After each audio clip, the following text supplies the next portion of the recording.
I call this meeting to order at 6:02 p.m. on September 8th, 2021. We'll begin with roll call. Please say present or here once I say your name. Edvate. Atagarla. Ulrich. Brecht. Claiborne. Cooper. Crabb. DeVore. Filippi. Finaldi. Goff. Hayes.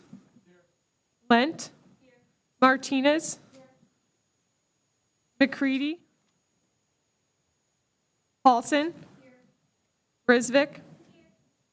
Cooley. Seth. Simmons. Thornton. Wigmeister. Weathers. Here. Yang. Zuber. With quorum, we'll get started. First, Speaker Weathers will lead us in the Pledge of Allegiance.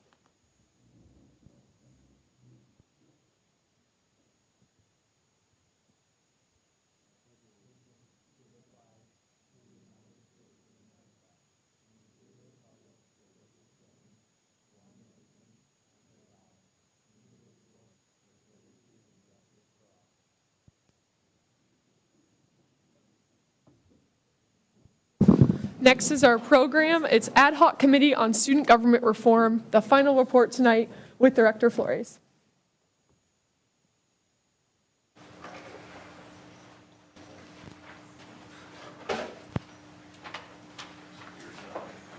Hello. Okay, I will start. You can click next on the slide, please. Okay, so a little overview of what ad hoc is. So we met over the summer weekly. We met on Mondays, and besides that, we had subcommittees to divide the groups in order to facilitate better conversations. The two subcommittees were outreach and transparency and diversity and inclusion, each of which met once again separately from our ad hoc committee. There was also some additional meetings within committees just based on, conversations that were relevant to both subcommittees. I'll go over the goals of each of the committees and the business of each. I just want to first note that this is an overview and a more comprehensive document is available.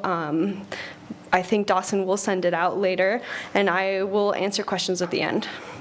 Okay, so Subcommittee on Outreach and Transparency. This was chaired by our Chief of Staff Ludwig with our Senator Brisvik and Associate of Justice of the Supreme Court Christensen. The following on the screen were the two areas of improvement which they worked upon: transparency and outreach.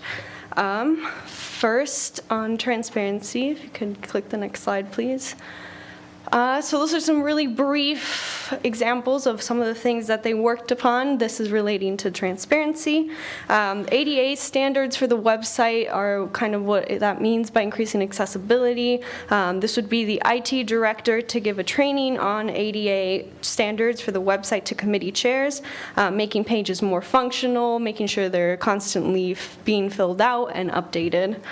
Transparency training for student government members is the next one. This is mostly related to chairs of committee, but it is just, again, to create a broader transparency for documents and, again, in the website. Standardizing meeting minutes. This is, again, uniformity for accessibility, comprehensibility. It'll lower barriers to entry and make turnover easier, and also allow us to comply more with Iowa open meeting laws. This is also called sunshine laws, so the next point is a little bit more on that. It's just further complying with the sunshine laws. This would be related to when meetings are posted, rules for closed meetings, and that kind of thing. And then last one is a weekly report by the Chief of Staff, which would be given weekly to student government members. Okay, so outreach points, an outreach event, and outreach credits. So the Subcommittee has recommended that we increase our outreach credits to 2 per semester. This would relate to every member of student government, and that would be in a bylaw bill. Creating informational materials to connect students to more information just across campus. This would include brochures, bills, funding, procedures, and tabling on the website to engage students. Sending an annual mass email to the student body. This would be to inform the student body of their senators and their representatives for the year. Town hall or other informational events. This would be to, again, provide more outreach and information to our students who want it. This would be at the beginning of the school year to increase awareness early on. And one of the examples was the outreach week that is happening this week was a result of some of these conversations. Okay, next slide, please. All right, the next subcommittee. So this was diversity and inclusion. It was chaired by Vice Speaker Crabb with myself and President Campbell. We focused on a few areas of improvement. It's increasing the usage of inclusive language, creating more resources for underrepresented students and staff, furthering the education and interactions of DEI topics within student government, and increasing outreach and accountability for student government onto its constituencies. So divided this into 2 ways, and internally and externally. So on internal matters, first would be the inclusive language packet, which some of you saw a preview of during our retreat in our DEI activity, but the subsequent would be a training for a PR committee, PR chairs, and the speaker and vice speaker as representations of senators. This would also be encouraged for anyone else who is wanting to take this, but just the ones named up there are the ones that will be more required to take it. The next would be adding D&I training to the retreat. This was a bylaw bill that passed last week in Senate, but just adding that as this is a result of our work from the DEI committee.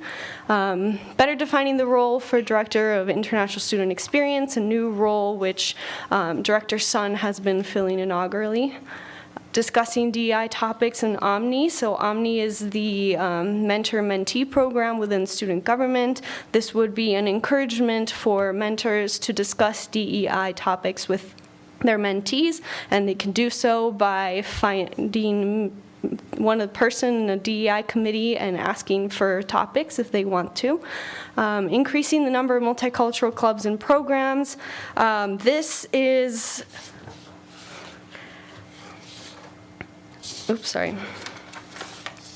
this is just kind of relating to having more people on the programs to increase one of our goals of just having student government be more aware of what's happening on campus.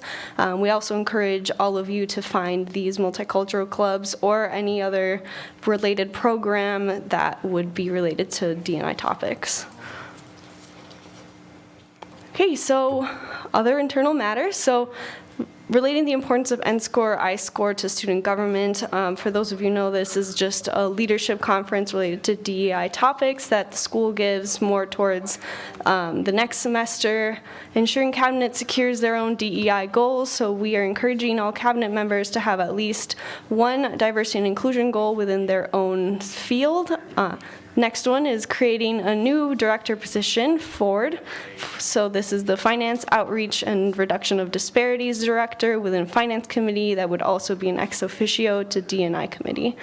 Last one is matrix updates. This requires a little bit of explaining. So the Diversity and Inclusion Committee created a matrix of about 15 different projects that we have outlined, of which I'm telling you some right now. We created a matrix to see which ones will be most effective to least effective, more time consuming to least time consuming. So we will be updating you on which of those are getting filled out and which of them are popping up. Starting sometime soon. Okay, creating constituency service packets. So this would be creating documents to help your constituencies, particularly underrepresented students, to find resources more easier and to just have them all in one place. This would be a senator-led project, although ad hoc did start some of it over the summer. Election Commission outreach to underrepresented students. This would be an effort of the Director of Outreach, Director of Diversity and Inclusion, and Election Commission to reach out to more underrepresented students and encourage them to apply and give them a lot of resources so that we can see more diversity within student government. The town hall, you've heard a little bit about this, hopefully. This is a town hall that would occur at least once a semester that would help outreach to our multicultural and international students to give them a place to not only to speak what they need to speak, but also to get their questions answered. Lockboxes, this would be lockboxes that we plan to have around campus in centralized areas where students can give further feedback relating to their experience on inclusivity on campus. That would be a form of anonymous or non-anonymous if they want to, so we really hope that that will be a great way to get some more feedback. And the last one is increasing knowledge of group therapy available at Iowa State. This is a new program or an expanded program for student health services that allows students to get therapy for free within a group related to a topic. Okay, so to make this a little easier so you guys can understand which requires bylaw changes and which doesn't, the following requires bylaw changes. All of the D&I ones were passed the last Senate meeting, so that's a really great start. We have some more coming, and again, if they're not mentioned on there, they will not be a bylaw change. But for outreach and transparency, that would be the outreach credit, the training for chairs, the committee chairs maintaining the websites, the enforcement of the website maintenance by the Attorney General, open meeting records, and Iowa State sunshine laws, and the weekly report by the Chief of Staff will be all bylaws that will be coming up soon. Okay, so what's left to do? A lot of the stuff that I mentioned before for outreach and transparency will still be left to do. They had so much plans and just quite not enough time. So this is basically everything that I mentioned for Outreach and Transparency Committee will be something that will be coming up, and we will need help either from senators or different student government members to get them completed.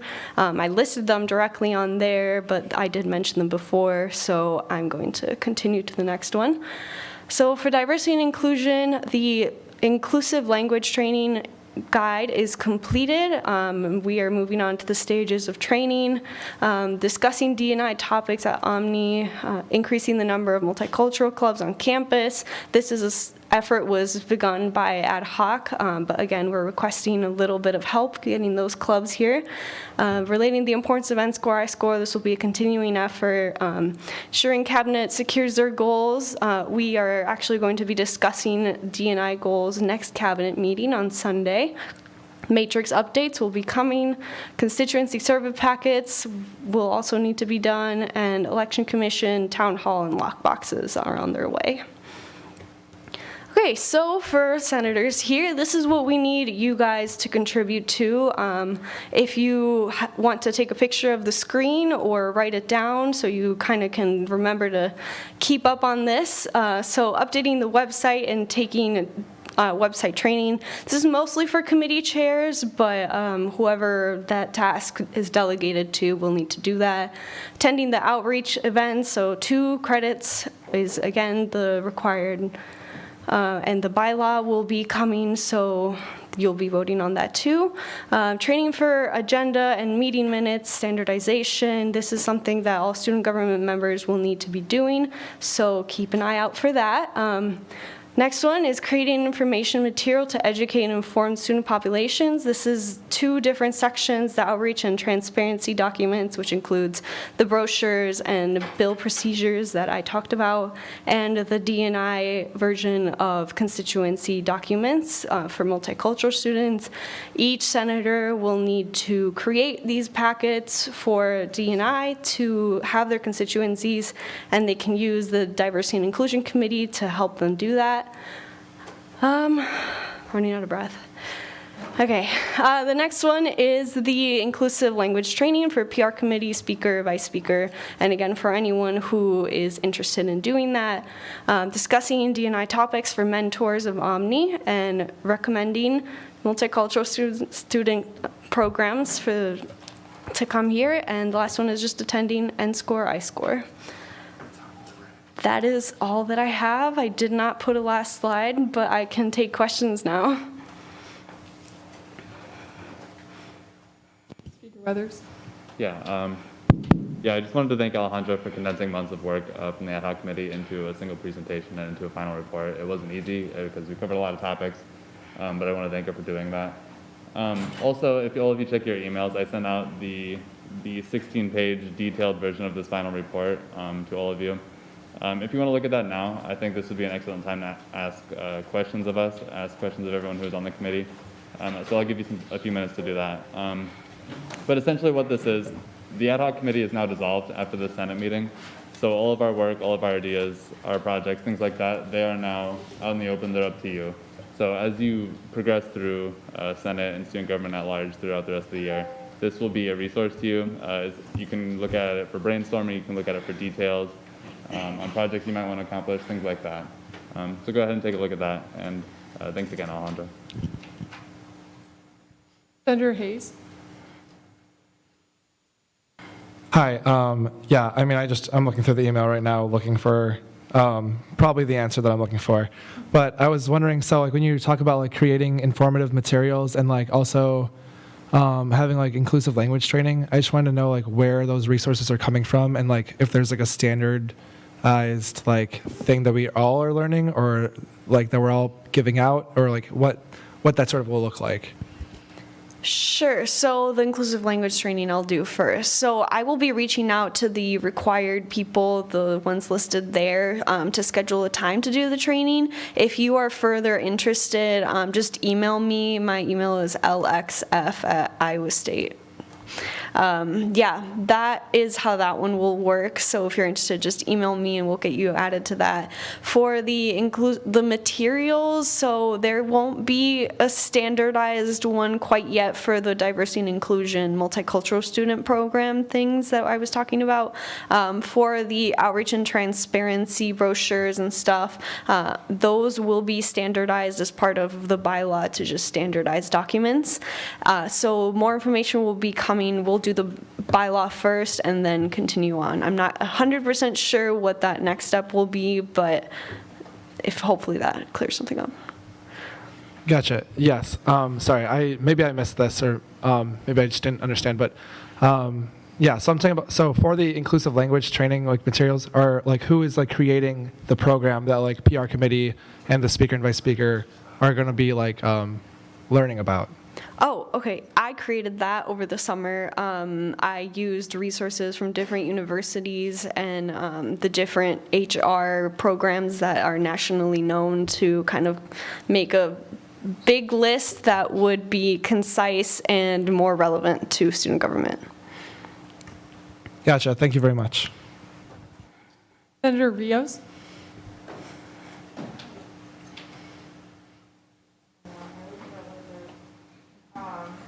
Okay, so my question is,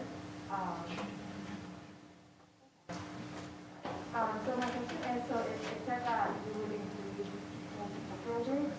My question is like, how would that look like? Do you mean like increase like the funding, or how would that look like? That is bringing multicultural groups here, so increasing the number of multicultural groups or programs related to diversity and inclusion that come to Senate to speak in a program like I'm doing right now. You can do that by reaching out to a club or organization or office here at Iowa State that you think would be great to talk to. Email them, let them know that this is available. To actually get them on the program, you have to speak to either Dawson or Eliana, Speaker and Vice Speaker of the Senate. If you want recommendations or a list of orgs to reach out to, email me and I can get that to you. Do they have to be from our college, or can they be from other colleges too? They can be from wherever at Iowa State or Ames, but if you have one in your college that you'd like to bring, that would be great. Sounds great, thank you.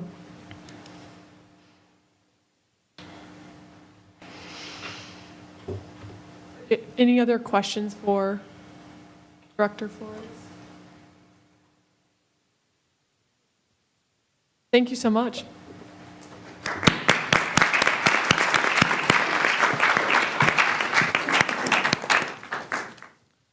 We'll now move into open forum. Open forum is a discussion, or is an open discussion for issues relevant to students. Please approach the podium and say your name and major.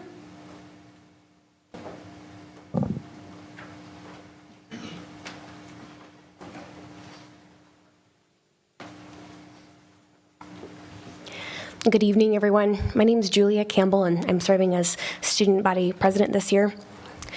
To commemorate the 20th anniversary of 9/11 this Saturday, and in remembrance of the 13 U.S. service members, 10 Marines, 2 soldiers, and 1 sailor killed in Afghanistan on August 26, 2021, I ask that you all please join me in a moment of silence to honor our fallen heroes.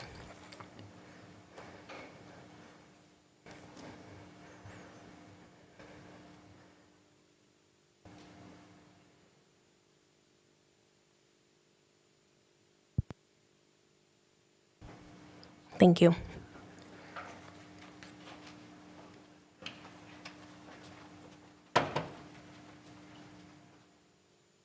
We'll go ahead and move into adopting the agenda for tonight. Are there any additions to tonight's agenda?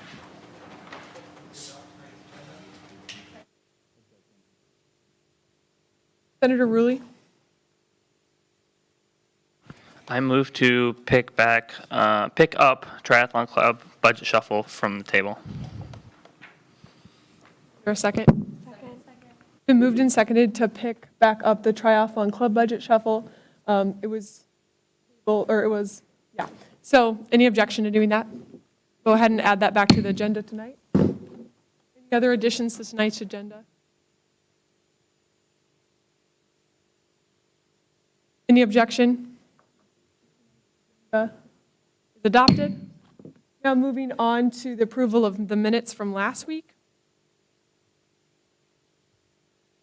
Moved and seconded. Any objection to adopting last week's minutes? Approved. Now moving on to committee reports. We'll start with Rules Committee with Speaker Weathers. Hello, everybody.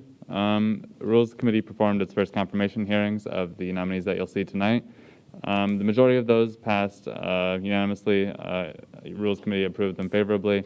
The only ones on there with no bias, Olivia Stout, who's here tonight, and the Attorney General nomination, Alex McFadden, were no bias because they were unable to attend the Rules Committee meeting. That's the only reason that it's no bias.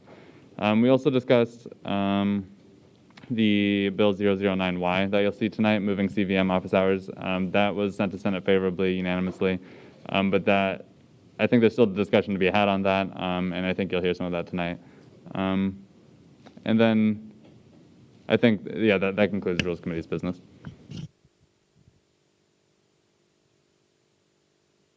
Finance Committee with Finance Director Zastro. Hi, everybody. So we do have a couple amendments that we made to Triathlon Club's budget yesterday in Finance Committee. That was after we sent them favorably, so I'm not sure if we're going to be treating those as Finance Committee amendments. I guess that's up to the decision of the chair. Either is fine for us. I don't think it really matters that much. So we agreed on some of those yesterday. So if you look at the Triathlon Club bill, some of the comments are by Max. Those are the amendments that we made on the bill. And then we also had some changes between yesterday and today. I'm really sorry for that confusion. So those comments are mine, and those are just so that we don't have to do all the math on the floor and sit around for a few minutes double checking all the numbers. So those should be correct. We also saw Dance Marathon's line item transfer. We sent that favorably. We'll be seeing that soon. And then name tags, if you did not get a name tag order in earlier this year, please fill that out by Friday night and we can get you a name tag. I believe that's all I have today. It's kind of a short report. We'll have some more stuff coming in through the coming weeks. Are there any questions? Thank you. Moving on to the PR Committee with Director Garman.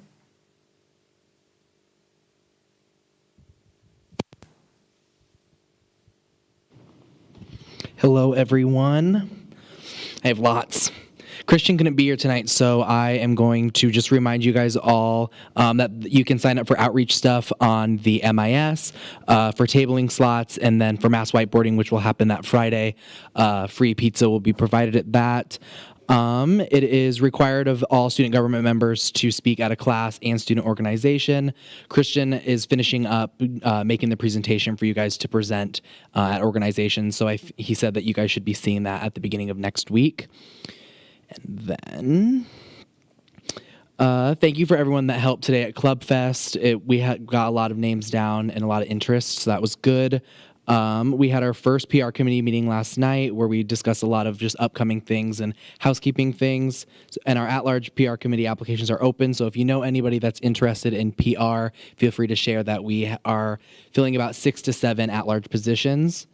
Senators Brecht and Lent and I are planning to do a student government clothing order, so that's in the process, and we'll be sharing with that in a couple weeks. We will be painting a square on Victory Lane during homecoming week, so if any of you have any painting, drawing, artistic ability, last night we determined that a lot of us PR committee members do not. Let myself, Christian, or Lydia know so we can include you guys in on the planning when that rolls around. For the September newsletter, stuff to be included in the newsletter is due by September 20th. I'll be reaching out to all of the committee chairs next week with a form that you will fill out. This would be a great opportunity to kill 2 birds with 1 stone and use those updates for the website as well. Let's see. Senators, if you guys at all are planning or wanting to do any tabling events in your respective colleges or areas, please let us know and we can get you the little tabling box. And I already talked about Outreach Week. And then Alejandra touched a little bit about this in her program, but the Multicultural Town Hall, the first one will be Monday, October 4th. The food will be provided and marketing stuff will be starting soon. So be on the lookout for that. That was a lot, but thanks for all coming. Moving on to Diversity and Inclusion Committee with Director Flores. Hello again. So biggest update, the Diversity and Inclusion Committee created a new Instagram page, so you should all follow us. We are at isu.dei. We're hoping to get a lot of followers and update you guys through there as well. Our Director of International Student Experience is not here today, so I'm going to share some updates from him too. So he had his first monthly meeting of the school year with the International Student Council last Friday. I attended as well to provide a little bit of information that he was not too comfortable with, and it went really well. We're going to keep doing that, and he's been doing a lot of really great stuff. One of the biggest things that he just created is a travel survey. This is for all international students to comment on their travel experiences. We're trying to gauge whether or not international students have a really hard time either getting to an airport, getting from an airport, if they have any issues with the time that little 1 week where they are going between apartments, whether or not they have accommodations and that kind of thing. That survey is being sent out in a mass email to all international students. So if you're an international student, please fill that out. We'd love to hear from you. And lastly, our at-large committee applications are open, and I would really love to see a lot of people apply. Anyone who applies can start or create their own project within Diversity and Inclusion Committee. So that's a really great chance to just meet a lot of people and work on stuff you're passionate about. That's all. Student initiatives with Senator Date. Student initiatives did not have a meeting this week. Contacts with relevant university areas are being made. Member projects are progressing, I would presume. Civic engagement with Senator Paulson.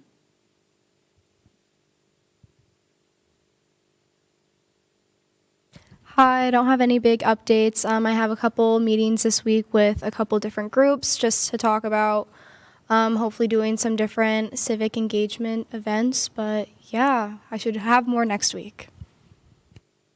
The ad hoc committee with Speaker Weathers. Yep, you all saw the finality of all of our work over the summer, but ad hoc committee will soon to be dissolved. I just want to take this opportunity to thank everyone who was on the committee, which includes Vice Speaker Crabb, Senator Rizvik, Chief of Staff Ludwig, Director of D&I Flores, President Campbell, Associate Justice Christensen, and myself. So thank all of them. You don't have to thank me. That seems egotistical, but thank them. On to comments from the judicial branch with Chief Justice Brewer.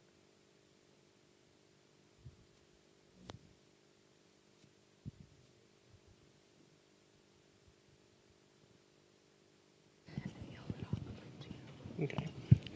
Hi, everyone. This is our first comments from the judicial branch, which is exciting. Never done this before. I don't have too much for you guys.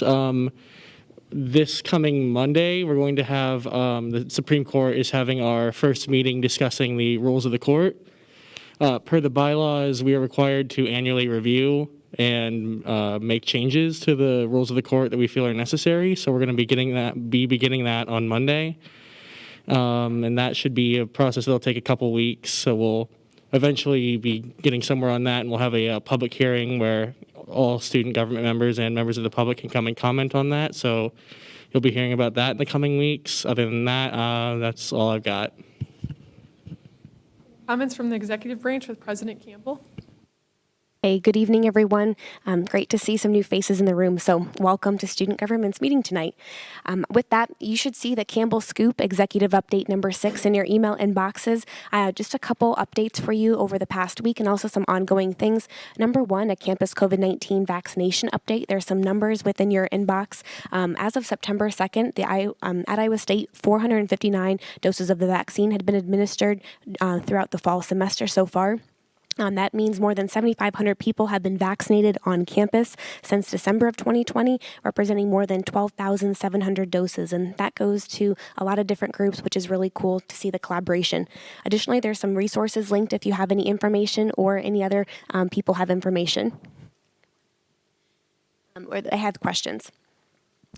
Finance Director Zastro and myself met with the Iowa State Daily Media Group last week to discuss their contract, the timeline surrounding deliverables and other items. We're really excited for the working relationship with them this year and excited to see their reach to students. And we also look forward to formally seating our representative on the Iowa State Daily Publications Board. As a reminder, the Board of Regents meeting with student breakfast is coming up next week already, so that'll take place on Thursday. If anybody has items of discussion or would like to sit down with Vice President Decker and myself to review what we have discussed with University of Iowa and University of Northern Iowa as far as debatable topics, we're more than happy to do so. Thank you, everyone, for the efforts on Club Fest today. It takes a lot of people, and we really appreciate everyone who was involved in that process. As a shout-out, please sign up for Outreach Week. If you go to the MIS document, there's opportunities to sign up for outdoor tabling. It should be beautiful weather, in addition to writing in the corners of whiteboards on campus to spread our reach while students are in a classroom. So reach out to Director of Outreach Grindsteiner with any questions. A couple more updates. The Iowa Business Hall of Fame induction ceremony took place last night at Prairie Meadows in Altoona, Iowa. President Wendy Winterstein was inducted, and it was a phenomenal ceremony. She really dazzled everyone with not only the career that she's had, but also the wonderful things she's doing on campus to move Iowa State forward. So an official opening with our new tagline, Innovate at Iowa State. The official opening of the Innovation Center will take place September 30th, and we'll really get to showcase that. We moved up in the prestigious Princeton reviews and of universities with innovation from a 26th place ranking to number 11 this year. So really seeing a lot of cool forward progress on campus. Finally, a call for volunteers. This is incredibly cool. In collaboration with the City of Ames, they are hosting the Octagon Art Festival that takes place on an annual basis. So from the director of the Octagon Center for the Arts in Ames, there's some information about how you can sign up to volunteer. It's a wonderful opportunity. It's downtown Ames in a great way. You can sign up for no more than 4 hours of volunteering. So I think that I'm going to try to make my way down there if anyone also wants to come along with. And a final point here, it's not on my exec update, but we had a wonderful meeting with International Student Council on Friday and wouldn't have wanted to spend a Friday evening any other way. So it was a great discussion, and we really had a lot of wonderful updates from International Student Council, as well as our Director of International Student Experience, Tom Sun, who is doing some incredible work. With that, can I answer any questions from anyone at this point in time about what you see in your inbox or anything that we've discussed up to this point?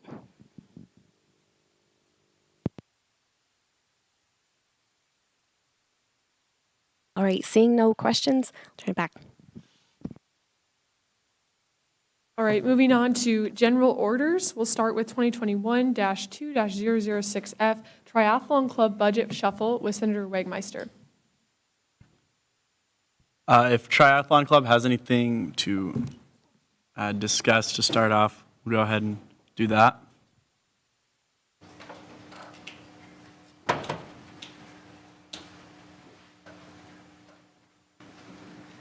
Hello. So our biggest change in our budget here is adding the nationals to a second nationals to our event to our budget that was canceled last year. This nationals is not in Tempe, Arizona anymore. It is in Malibu, California. And our request is to have flights instead of driving there, as we don't really have enough drivers to get there safely. So that is what our change request was for.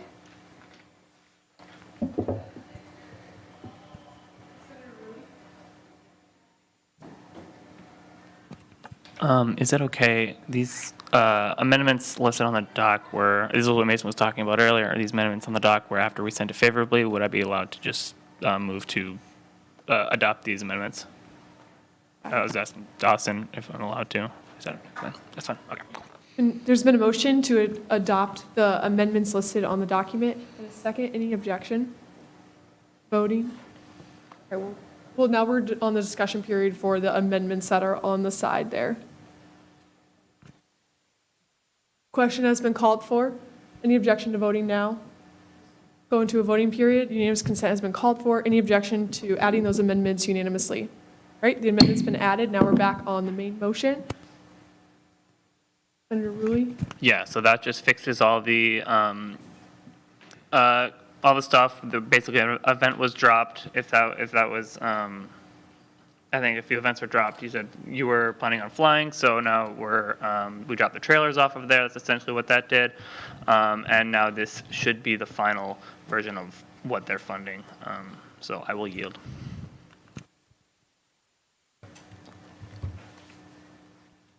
Any other discussion on the bill or questions? Question has been called for and seconded. Any objection? All right, go ahead and go to closing. Senator Wegmeister. I have none. Going to a voting period, we'll do a roll call vote since this is a funding bill. So please say yes, no, or present when I say your name. Advait. Atagarla. Ulrich. Yes. Brecht. Yes. Claiborne. Yes. Crabb. Yes. DeVore. Yes.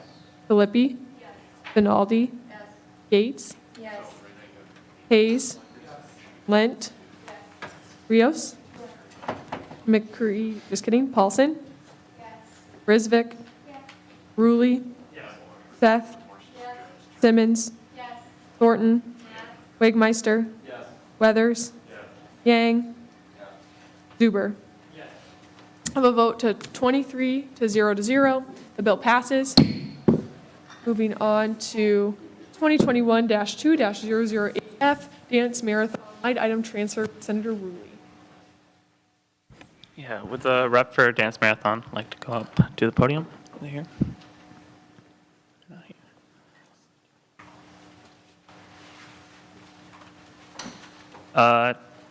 Is the rep for Dance Marathon no one here?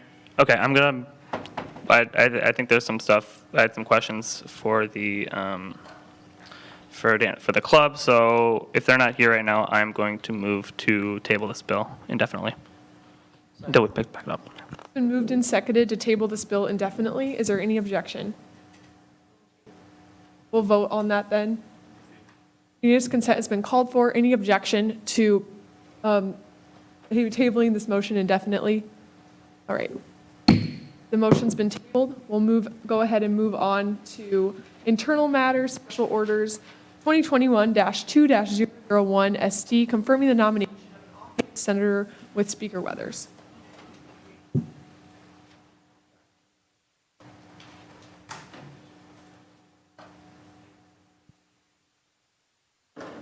Okay, apologies for that. This is the first of our confirmation bills for tonight, so Olivia, if you'd like to approach the podium and go ahead and present your case to Senate, say why you are interested in being a part of Senate, your qualifications, your goals, things like that. And then I encourage senators to ask questions of her after she's done.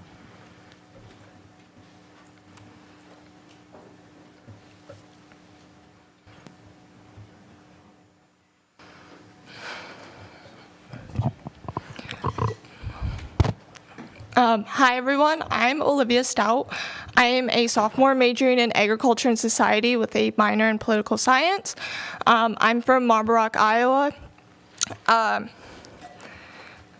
would just like to say why I would like to be an off-campus senator is I've heard such great things about student government from actually my older cousin. He was student body president 2016. I've heard a lot of amazing things from just people that are actually sitting in this room today. I just want to be part of such a great organization and work with all of you.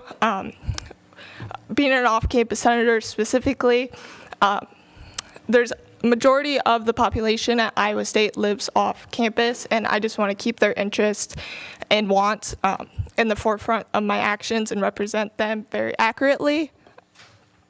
And I want to show younger kids here at Iowa State that it's really easy to get involved in student government. It's really one step away. There's plenty of positions to fill, plenty of positions to be interested in. There's a lot of ideas that I have in mind that I would like to accomplish, especially with the Sustainability Committee. I have one that's in the forefront of my mind right now. But yeah, I can take questions now. Senator Seth? Hi, Olivia. It's really nice to see you here. You seem eminently qualified for this position. As the now former Director of Sustainability of Student Government, I was just interested, you said you were really interested in working on sustainability initiatives. So what are some things that you want to focus on, specifically with regards to being a UROC senator and representing off-campus students? Well, actually, so I took a horticulture class last semester, Hort 121, loved the class. One of the topics that we discussed in there was composting, how simple it is just not to throw biodegradable food in the waste, but to actually use it to be beneficial, where you can set up a simple compost bucket to put under your sink, or if you live in an apartment, to put it on a deck or the back doorstep or whatever. Just something like that. I got really interested in it from horticulture and then some of my sociology classes, that as we talk about sustainability and everything that you can do to just make it better, there's a lot of stuff. My second one is I recently visited the horticulture research lab, and the guy said that ISU Dining was his #1 buyer of apples that he produced. Apparently you guys stopped that, ISU Dining did, so I just want to look into that and be like, why they stopped buying apples from there, because that is grown, I think it's 20 miles away from campus. It's very local, very sustainable, so that's another thing I want to look into. Yeah, there's no shortage of opportunities to work on composting at Iowa State. I'm sure Elizabeth is also very well aware of that. So yeah, I have no further questions for you. Look forward to working with you. I yield. Senator Vice Speaker Crabb? I have sat through 3 of her hearings now, UROC, Rules, and Senate. She's going to be a wonderful candidate. I'm really actually, Jennifer stole my question, but I'm really excited to see what you do with UROC this year. Thank you for coming. Senator Simmons?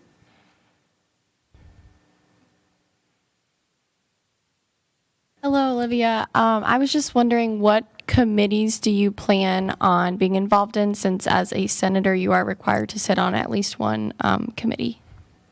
Like I said before, I'd love to be on the sustainability committee. I just have a few ideas that I'd like to just, I don't know, run with, look into. If that one is unavailable, or even if I continue this next year, the finance committee would also be a good one to sit into. Just basically knowing how the backbone of how everything gets funded and just how everything works. I do believe we do have one open senator position in sustainability. I'm in sustainability too, so thank you. Senator Yang?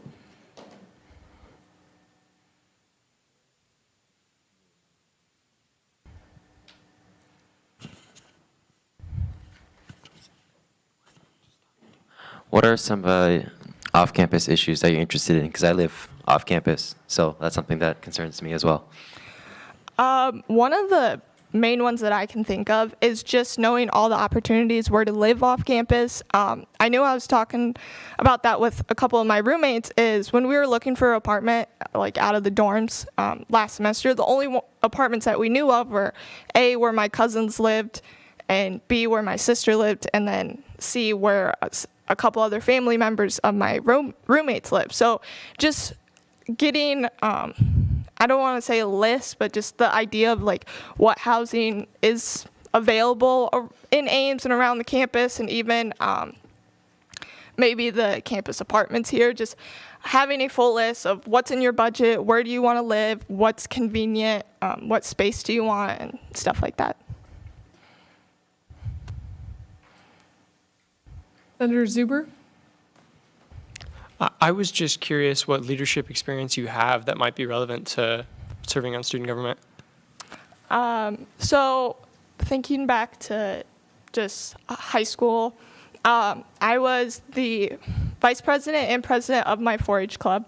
I did that my junior and senior year. I had a lot of experience of just getting the younger kids involved and just showing them the opportunities.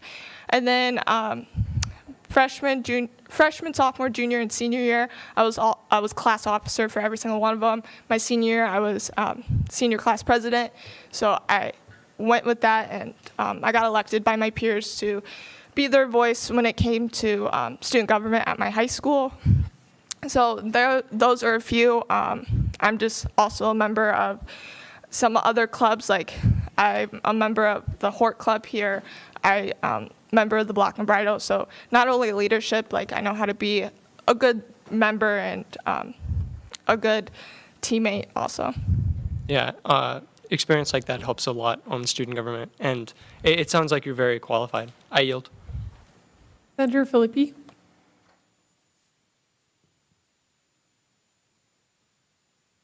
Back in the spring with the elections, we had a couple open UROC seats, and Olivia showed interest, and she continued to show interest.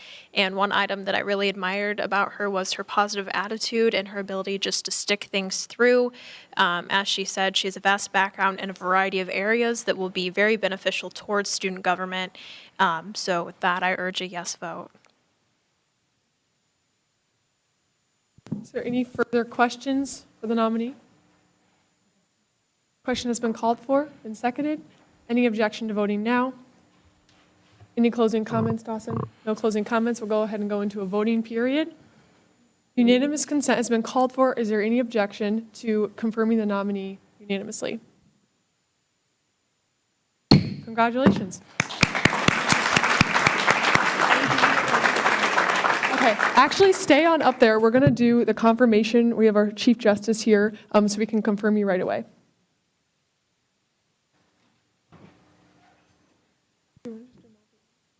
Okay, actually, just kidding. Sorry about that. We're going to do all of the nominees tonight because there's quite a few all together, if that's okay. We'll do them afterwards.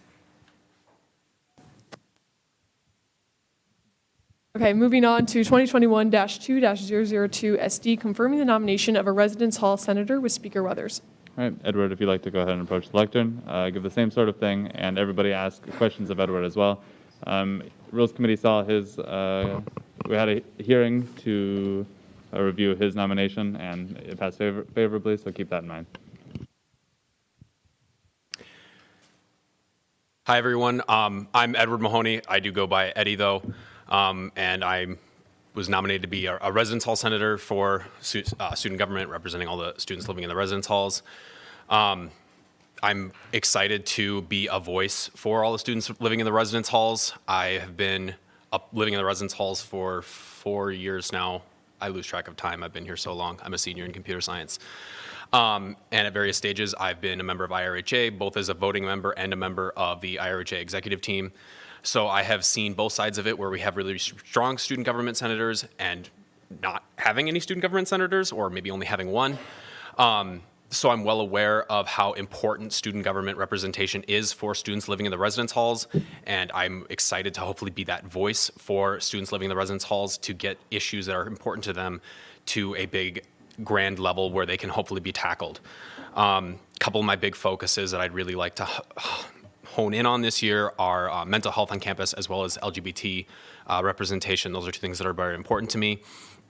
A little bit of my background, I suppose. I have been the executive event director for Carrie Lane Crashtacular my freshman year. I am the treasurer for the Computer Science and Software Engineering Club. I was the director of leadership for the Residence Hall Association last year. And I have been the technical director for Greek Week Central. I was a member of Tau Kappa Epsilon fraternity back in the day. Like I said, I'm just very excited to hopefully be a senator for student government and represent all the students living in the residence halls. Is there any questions? Senator Thornton? Hi, welcome. How do you hope to encourage older students to engage with just joining resident halls or just engage with student government? That's obviously always a very tough issue. There's always the junior and senior burnout as people become more invested in the real world, or not real world, but post-college life. Bad choice of wording there. But post-college life, and they start to just focus on their studies to get in and get out, and they sort of lose touch of the benefits and cool experiences that you really can't get anywhere else, and taking advantage of that 4 years in college potentially for most people. One of the big things I've always said is having sort of that stories of juniors and seniors that have stayed heavily involved. Like I said, I've been in the residence halls for 4 years now. And the whole reason was I had this group of friends that I made my freshman year, and all 25, 30 of us just sort of stayed in the same house in second floor of Birch, because where else were we going to get 30 of us in the same residence hall? So telling stories like that to incoming students is, I think, really, really important. It's sometimes hard to get juniors and seniors to come back once they sort of maybe meandered away, but to get students earlier and to keep them invested and involved and wanting to do this sort of thing. I mean, yes, some people come because it looks good on a resume, but I personally think there's a lot of fulfillment and a lot of personal growth that happens in this sort of environment, in clubs environments, and just being a part of leadership teams. So telling those stories, telling all the great times that you have, even being an older student, still being so heavily involved, I think is going to be one of the biggest things that happens. Maybe we could do personal statements that just get sent out or shared, maybe around campus in different varieties. Maybe that'd be part of the PR team or PR committee's thing to collect those sorts of statements or something. I don't know, I'm just spitballing here. Okay. And the second question I have is, do you have an idea of outreach of how you might engage the students with student government specifically? So I know, having been in the residence halls for so long, I know there's at least within the residence halls, especially amongst younger students, there isn't a great idea of what student government does or how it represents them and the sort of impact that student government does have on students and their life here at Iowa State. And so I think talking at a more direct level with my constituencies, so maybe I would work with other residence hall senators to go, all right, I'm going to go talk to House cabinets and hall councils that represent students at a very low level and be able to get that information that like, hey, this is what student government does for you guys, and how we can help make your life at Iowa State better, and how we represent you to the upper echelons of the administration and to outside organizations. So I think that would probably be a huge thing, is talking to these House cabinets and hall councils, where a lot of the fun events that happen in residence halls are planned, but they don't necessarily have a lot of outside contact with student government and other larger organizations that do actually represent them. Okay. Thank you. I yield. Senator Rios? I got it this time. So you seem very passionate and knowledgeable about your position, which is exactly what we're looking for, and I appreciate your passion. I do have a question though, and I'm not looking for you to give me like an entire detailed plan on this, but I do want to hear your opinion on what's currently happening in some of the dorms. I think it has happened in every dorm. Last week and this week, we got some reports on sexual assault. Unfortunately, I think both the last two happened on Helser, which is right in front of IRHA. Again, you don't have to give me like a full report, but like, what is your take on that? I think it goes without saying to say it's horrible that that's happening in our residence halls. They're supposed to be a safe place and a safe home for everybody, and to hear that that sort of thing is happening is just frankly horrible, and kind of, it just makes me sick to my stomach. Having talked with some students already as a member of IRHA about this sort of thing and some of their reports, I'm being careful here to not throw anybody under the bus, but sometimes the support that the Department of Residence does give towards students that it's happened to isn't always the greatest, and sometimes those reports don't get very far through sort of the bureaucracy of the university as a whole. So I think providing more outreach to students, providing more confidential resources to students, and taking those reports more seriously and taking them to the necessary level that they need to be taken is an important step. So working with the Department of Residence and working with the Iowa State Police Department to make sure that these things are being taken care of before they happen, potentially, that some people are noticing behavior that's unacceptable or scary, getting that thing sort of taken care of ahead of time before it becomes an actual problem. Just kind of spitballing, I suppose. Thank you. Appreciate it. Senator Ulrich? Hi, Eddie. Hi. So the residence hall senators get 4 seats. I'm currently the only one. I've slipped out of IRHA right as he got into an exec position, but I've heard lots of great things about Eddie. He has what it takes to be a senator, and what residence hall senators need to do to reach out to our constituents. So vote yes for Eddie. Any more questions? Question has been called for. Seconded. Any objection to voting now? All right, closing comments, no closing comments. Go ahead and go into a voting period. Unanimous consent has been called for. Any objection to confirming the nominee for residence halls unanimously? All right, congratulations. Thank you.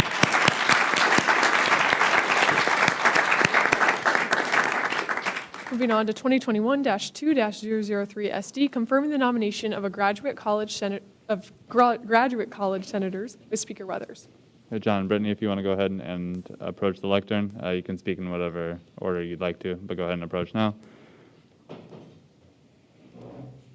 So these are our 2 graduate college nominees. They both went through Rules Committee and were sent to you all favorably. Same process.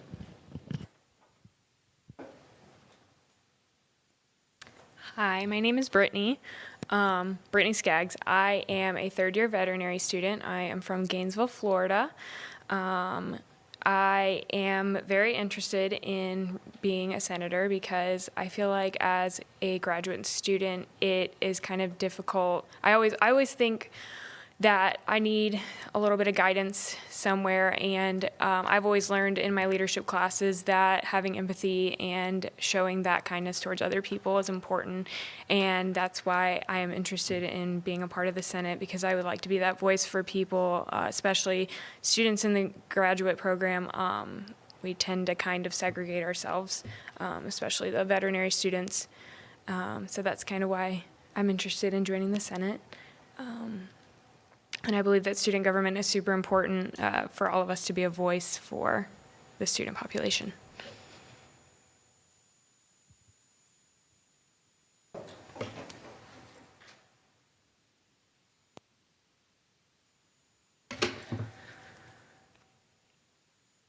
Hi. My name is John Carter. I'm a third year in the creative writing, the Master of Fine Arts in Creative Writing and Environment. Sorry, it's a long name. Essentially, I'm a third year creative writing MFA student. I come to Iowa from East Central Indiana. When I was living in Indiana, I was there primarily. I was an undergrad at Ball State University for 4 years, and then took a couple years off, and then was in grad school at Ball State again, where I got my master's in creative writing, and now I've come here to Iowa for my Master of Fine Arts. In all of this is an entire, like, I graduated from my undergrad in 2013, so it's been almost a full decade since graduating with my undergraduate degree. And in that period of time, one of the things that I've really learned is just how much you can exist in multiple spaces and in multiple worlds. For me, as a graduate student, it's always been kind of a funny thing. You know, I was a grad student at Ball State for 2 years, and then after that I was a contract faculty member for another year before coming here to Iowa State. And throughout all of that time, I was living in like multiple spaces, because as a graduate student, you're both a student and an instructor. And for me, teaching is vitally important to just enjoying life. And so being able to be a senator for the graduate college would actually mean a lot, because among the many things in my life that I've experienced, it's that living in multiple spaces is something we all go through. And so being able to be someone who can be a voice for graduate students within this governing body, and being able to be a point of contact between undergraduate students and graduate students is something that I place a lot of value on, and it's something that I don't think happens enough. But yeah, that's my spiel, sorry. Are there any questions for either of the nominees? Senator Seth? Hi, welcome, both of you. The question that I had for both Brittany and John, so this is for both of you, is, you know, you both seem very passionate about representing graduate students in GPSS, and I think that's great. Being a grad student is hard. I'm currently trying to like get into grad school, which is also hard. So I was just wondering, you know, what sort of issues would you want to focus on, and maybe what are some projects that you would like to work on in GPSS in order to improve the graduate student experience at Iowa State?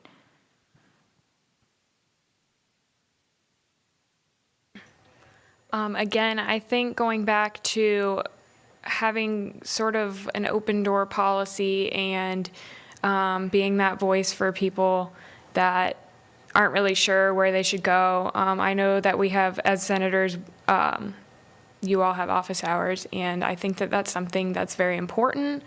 I think it's something that if more people knew about, they would be able to bring forth the issues that they see within the student body more readily. Yeah, so my interests are actually multifaceted.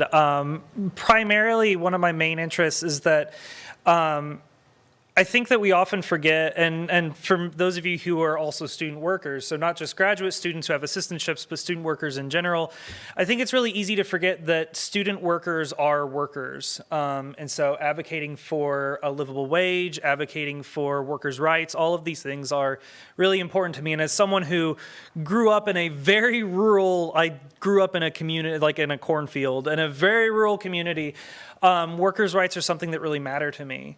And I think that higher education is this space where often workers' rights kind of get forgotten about, because professors, instructors, student workers are all kind of seen as like workers, but not in the same way as like people in other positions or in other jobs. Additionally, one of the things I'm really interested in is advocating for more accessibility, particularly not just for graduate students, but for undergraduates as well. I'm an English major, and my background, though it's in creative writing, a lot of my academic interests are also in rhetoric and composition. And one of the things that I'm endlessly fascinated with is syllabi. And I only mention this as an example of just how incredibly inaccessible higher education can be.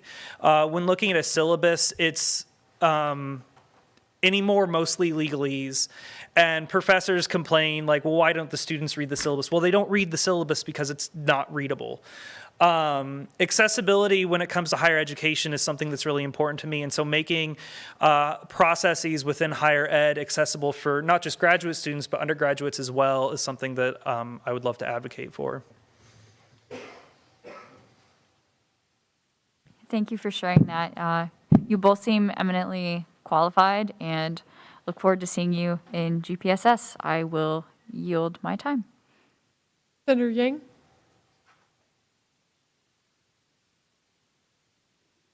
Yeah, I really appreciate you talking about the student worker thing. I worked as a TA once, and we do not get paid enough.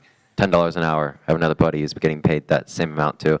But my main question pertains to graduate students and kind of garnering their interest in student government affairs, because from my experience, at least, I have yet to know a single graduate student besides you two who could care at all about student government. So how do you two plan to do outreach? That way they understand that you guys are also advocating for them as student workers, as graduate students, and that kind of stuff. I think especially in my program at the veterinary college, coming in, I transferred into the veterinary college, so I'm kind of a, I guess you could call a special case. I started as a second year here, and I never knew about GPSS or any of that until we used the big TVs that are all around CVM. I think doing things like that, or using different ways to kind of communicate, such as that these are your senators, this is who you go to for certain things like that. And I think not just sticking to knowing that the role would be senator at large, is communicating not only to the people in CVM but everywhere that are graduate students and even undergraduate students, and just letting them know that there is a place that they can come if they have concerns.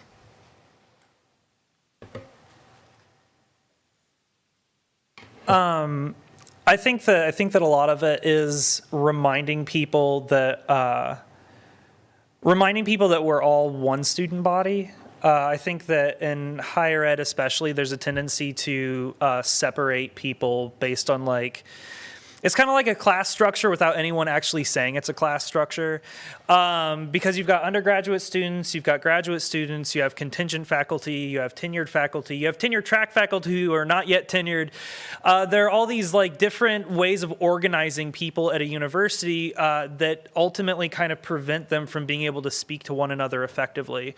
And so I think that being able to open channels of communication by reminding people that first and foremost, we're all part of this community together, I think is an important part of that. So hosting events and reminding especially graduate students who are TAs that we have a vested interest in our undergraduates' rights and our undergraduates' life here as a governing body, because we are the ones instructing them and we are part of that governing body. Like I said, we exist in multiple spaces. So I think just reminding graduate students and having events that can try to eliminate some of those barriers or ameliorate some of those issues, I think is an important part of that.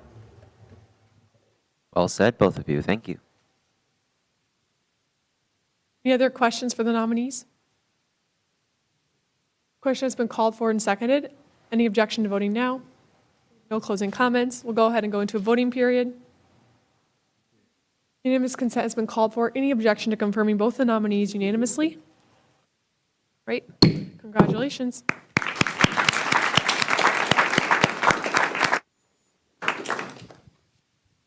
Moving on to 2021-2-004 SD, confirming the nomination of a business college senator with Speaker Weathers. Sam, if you'd go ahead and approach the lectern. Sam is our nominee from the Ivy College of Business Constituency Council.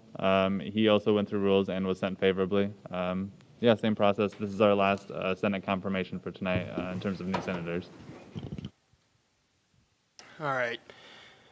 My name is Sam Blythe, 22-year-old, sort of a transfer freshman.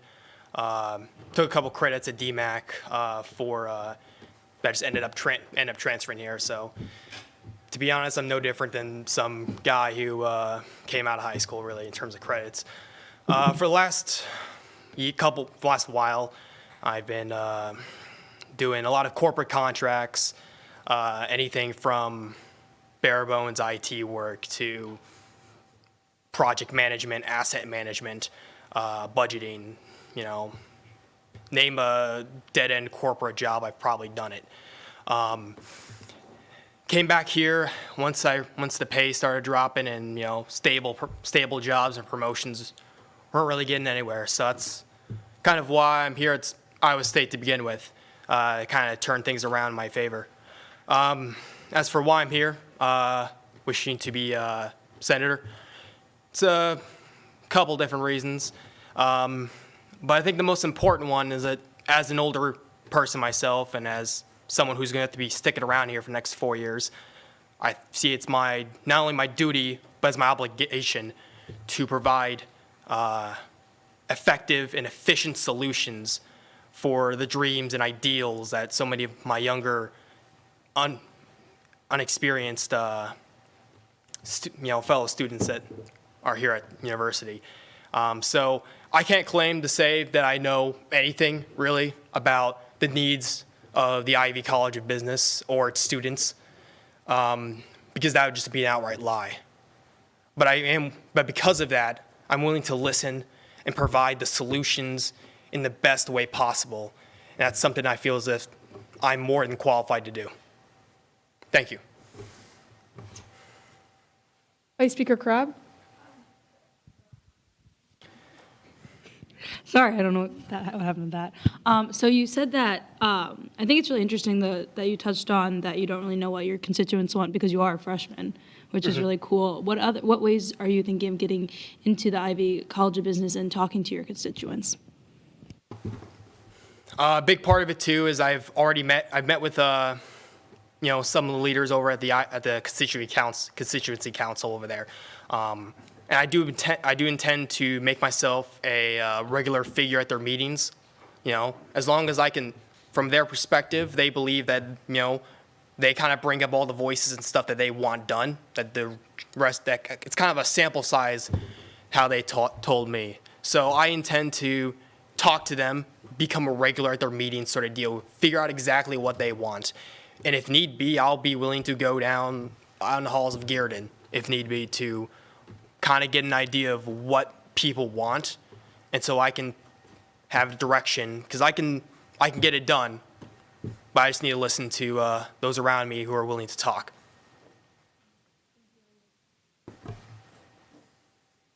Any other questions for the nominee? Senator Lent.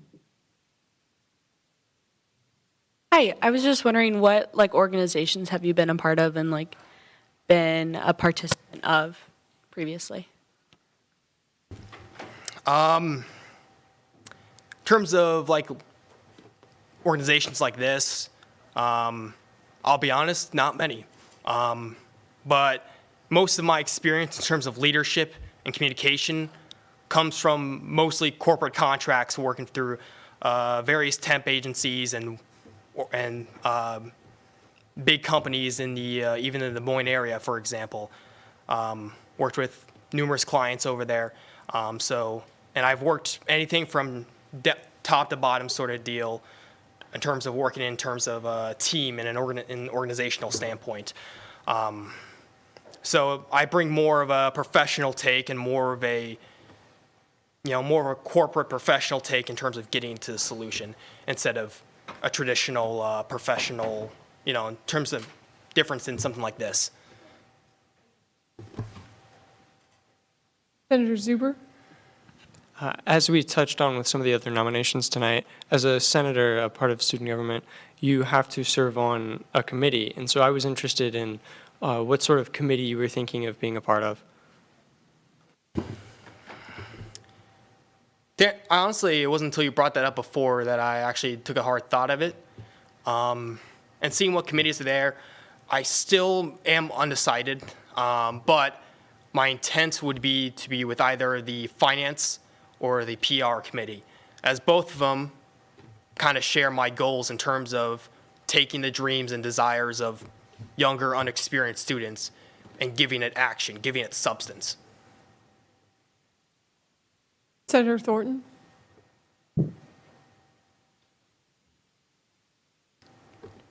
Hi. What experience do you have from your prior positions with like learning on the fly, since this is your first year at ISU? Learning on the fly is, I wouldn't say it's a skill I picked up. It was a prerequisite for the jobs I took. I took very short-term contracts. Many were responsible for spearheading or engaging in projects that had quick deadlines. Like, how to put this in perspective? There was no getting used to the position. There really wasn't much of an onboarding phase with a lot of these contracts. It's you're in and here's what you need to get done and that you need to start now. So learning on the fly wasn't a skill that I could say I've picked up. It was the prerequisite I needed. In terms of the skills I have picked up, many of which include project management, spearheading projects, asset management, anything from IT inventory to just even normal office equipment. Communication, because many of these teams were of diverse backgrounds. We're talking I've probably met someone from everywhere across the globe at this rate. So many people had to learn to communicate. So many had to learn their different backgrounds to kind of get a wider perspective on the matter and figure out exactly what they can do to help push this project or the mission forward. So I'd say those are my main skills.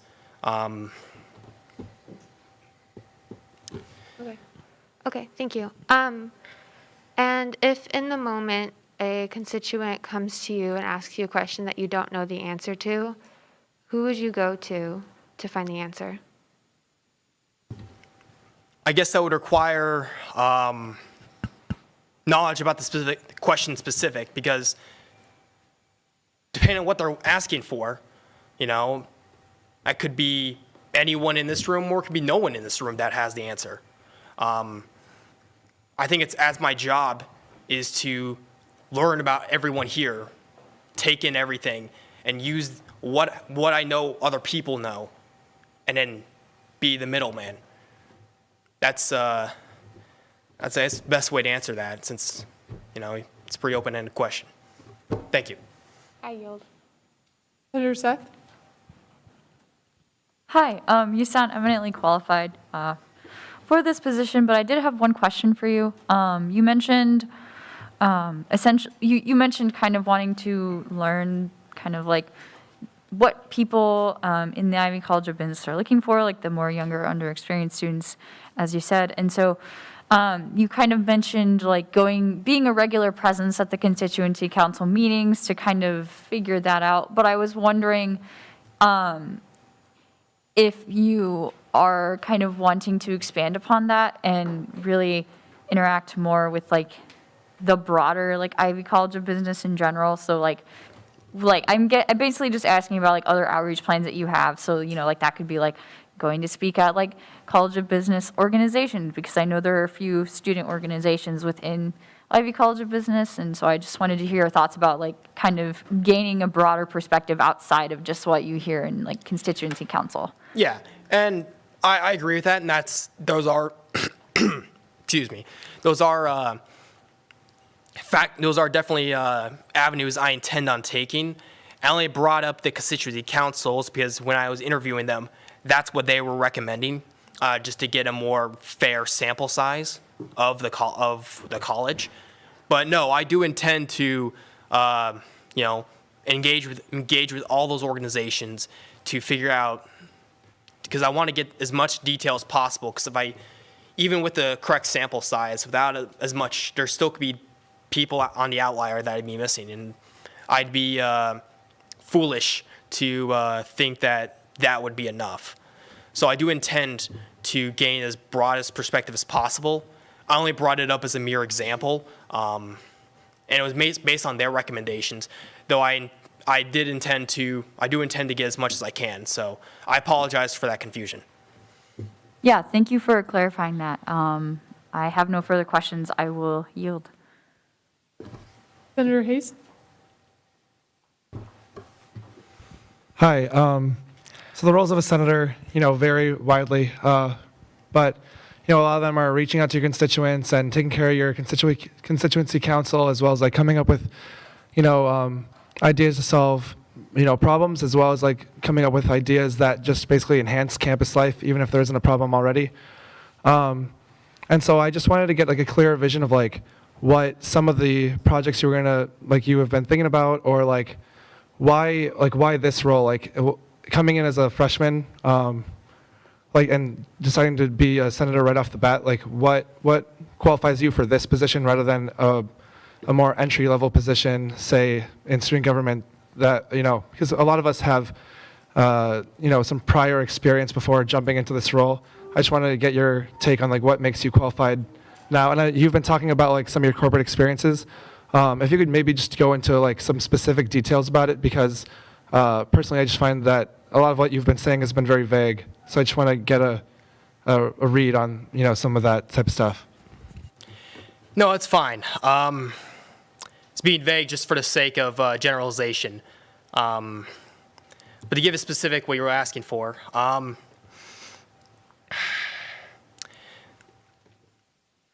also okay.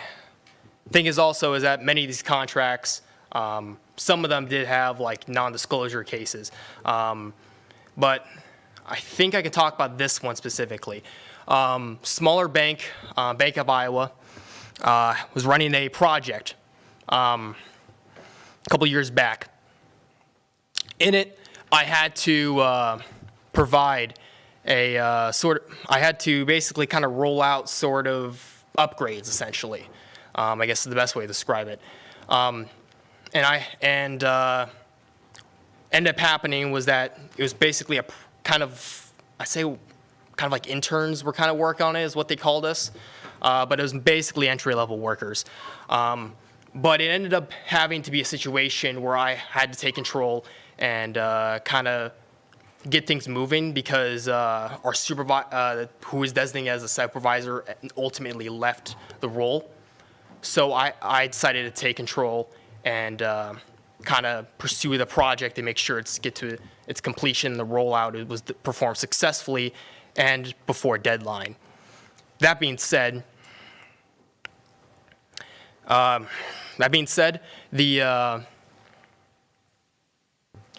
why I would say that's where project management comes into play. Asset management also would come into play in that role, as I'd have to control the inventory, the flow of devices, what's coming in, what's coming out, and where's it going, how can we track that. And so project management, leadership, communication, asset management, all of it had to culminate in order for me to take control of that project and get it up to completion. And that's just one example, but there's some things some of those things I can't really talk too much details about. So I hope you'll forgive me. Yeah, definitely. Those skills are all super valuable, and probably, some of the things that we all have to deal with. Now, could you, I know that, you don't have the most experience on campus, but could you just give like a little outline of like some of the things that you might want to be getting yourself into, just like in this role? From what I'm aware of, a lot of this role is going to be, working with constituent councils and ruling, trying to get kind of projects done at the broad upper levels. projects that, improve student life on campus, projects that get materials and items necessary for the, even for classrooms, better improve classrooms, improve the learning, improve the extracurriculars, all those details, those kind of even the smaller things really, just to make life on campus more enjoyable. And to answer your original point as to why I'm here, I will also bring up my original point, is I believe it is the duty of me as someone who's older and someone who's not only older, but he's going to be here for a while. I should be responsible in ensuring that not only the dreams, not just dreams and ideals of my younger, unexperienced students can get into they can see that happen in reality. That's, I think, the point of it all. I'm here, not here to say I have some grandiose project that can change life on campus forever. But if I can take the fantasies and ideals of some of my younger constituents and make them a reality these next 4 years for them, I believe they'll graduate on with the fondest memories possible. And I think that's worth everything. Gotcha. Thank you very much. You have a good day. God damn it. That was embarrassing. Any more questions for the nominee? Question has been called for and seconded. Any objection to voting now? Closing comments with Speaker Weathers. Yeah, I just wanted to thank Sam for coming in. And I also wanted to say that student government is really complicated. There's a lot going on. And I think very few of us were super familiar with what was going on when we first came in here. So I think what's important with new senators, with new nominees, is that they're committed and that they are passionate about working on things and that they have the skills to learn on the fly, which I think Sam definitely does. So thank you. All right, we'll now go into a voting period.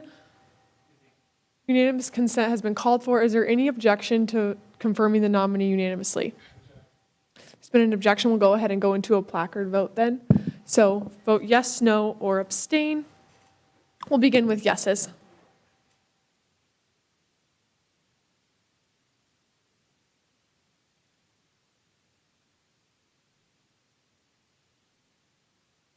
All right, noes.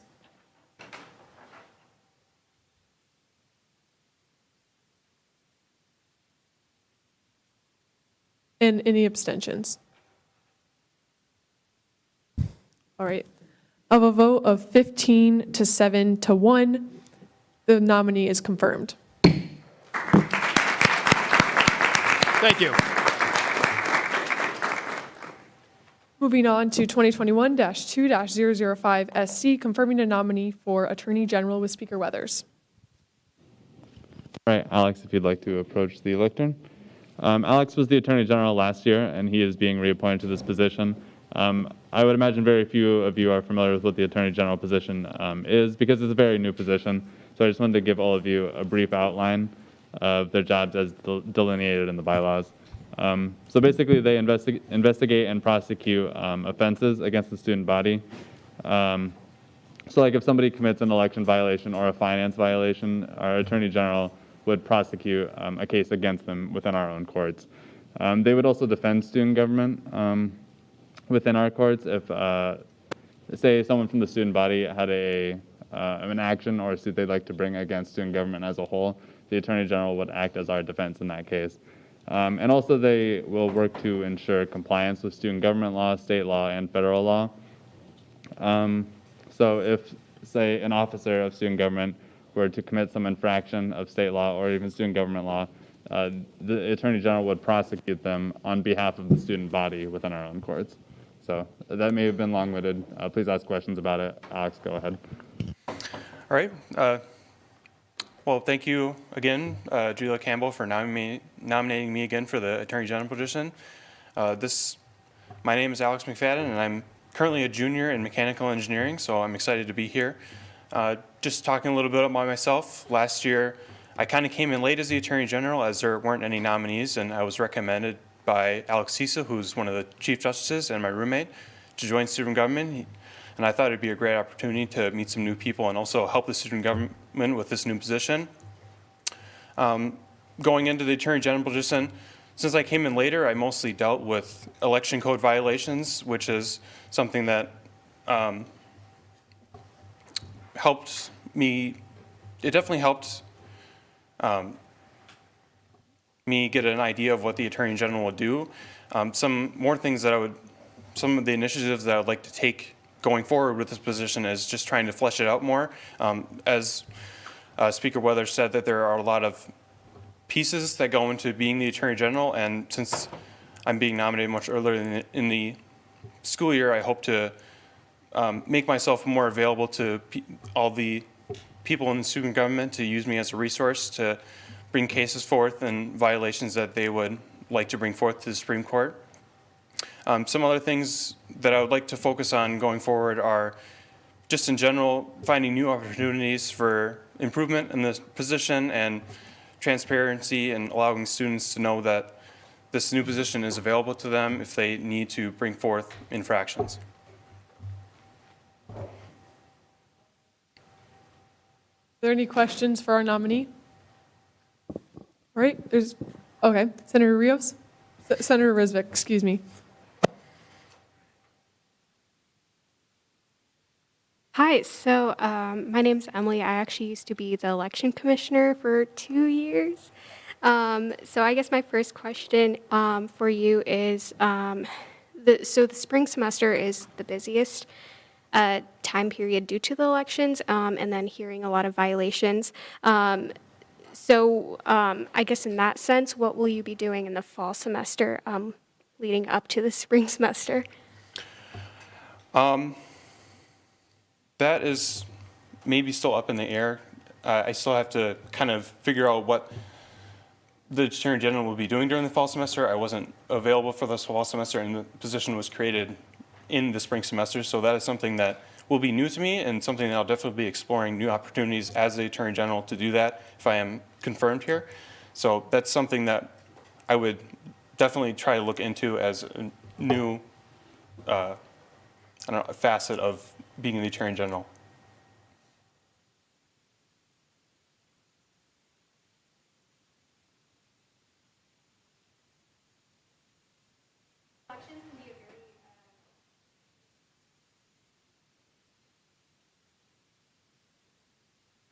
Commissioner, it would always be like, there's a lot of problems, right? And so one candidate will have an issue with another candidate. Sometimes they'll all happen in the same week.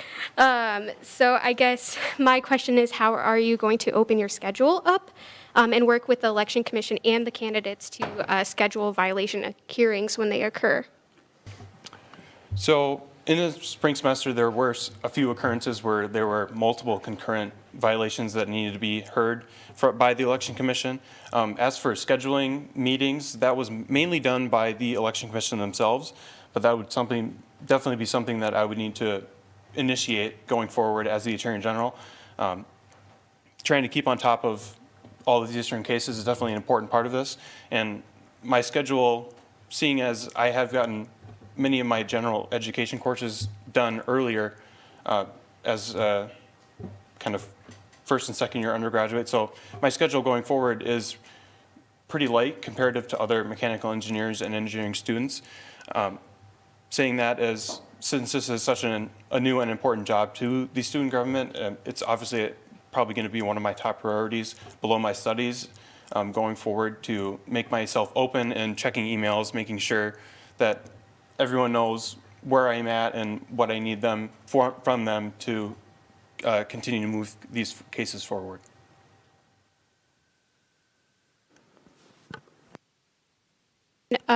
When there are, how are you going to ensure that you aren't being partial towards one candidate over another? Yeah, so that's a very important thing, is the Attorney General must be impartial to all of these decisions. It is up to the judicial branch or the Election Commission to make the final decision. To stay impartial, I don't feel like is such a difficult decision, considering that I'm from more an outside perspective trying to gather the facts, which as a mechanical engineer, I think I'm more inclined to be fact-driven. So I would be more, how should I say this? I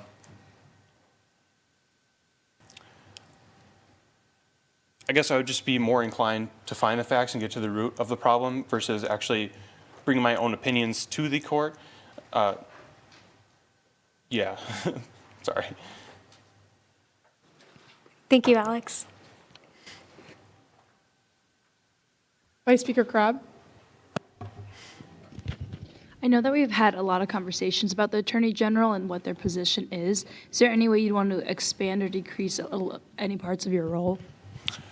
That was something that I was definitely going to be thinking about going forward. I know Ms. Campbell and me talked about that during my first interview last weekend.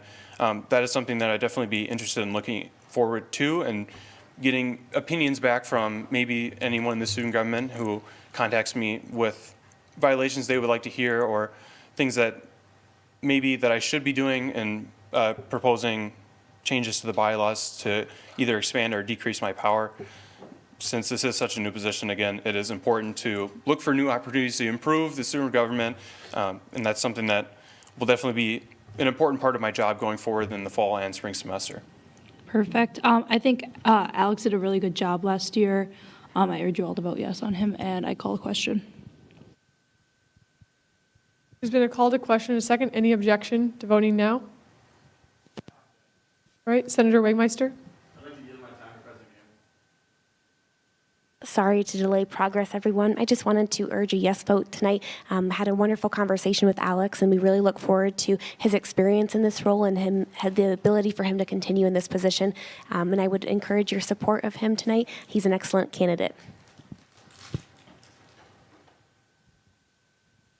All right, is there a call to question? Okay, there's been a call to question. Is there a second? All right, any objection to voting now? Go ahead and go into closing comments. Speaker Weathers. Yeah, thank you, Alex. I just want to say that although there's a lot to be figured out with this position, it is new. The ad hoc committee did recommend some changes to the position to give them more duties, including enforcing open records and meeting laws. So that's something that you could potentially be doing in the fall, this fall. And I also wanted to say that it can be, there's a lot to learn with student government. So ask around, get resources from President Campbell, myself, anybody, especially the election commissioner, going to be working with them a lot. So yeah, vote yes. Thank you. All right, we'll go ahead and go into a voting period now. Unanimous consent has been called for. Is there any objection to confirming the nominee for Attorney General unanimously? All right, congratulations.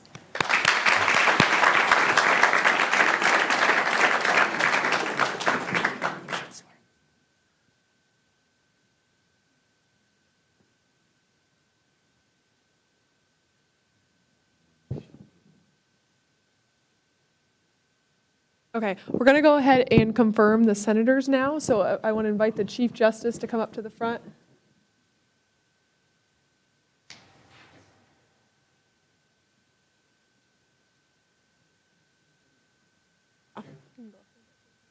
So any of the new senators, if you could make your way up front, and you can just line up next to the podium here, swearing in.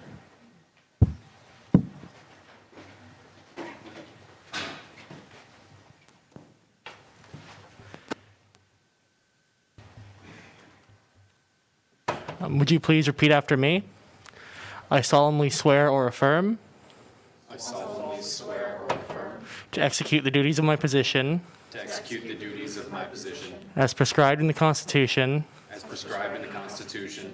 And laws of the government. And laws of the government. For the benefit of all students. For the benefit of all students. Congratulations.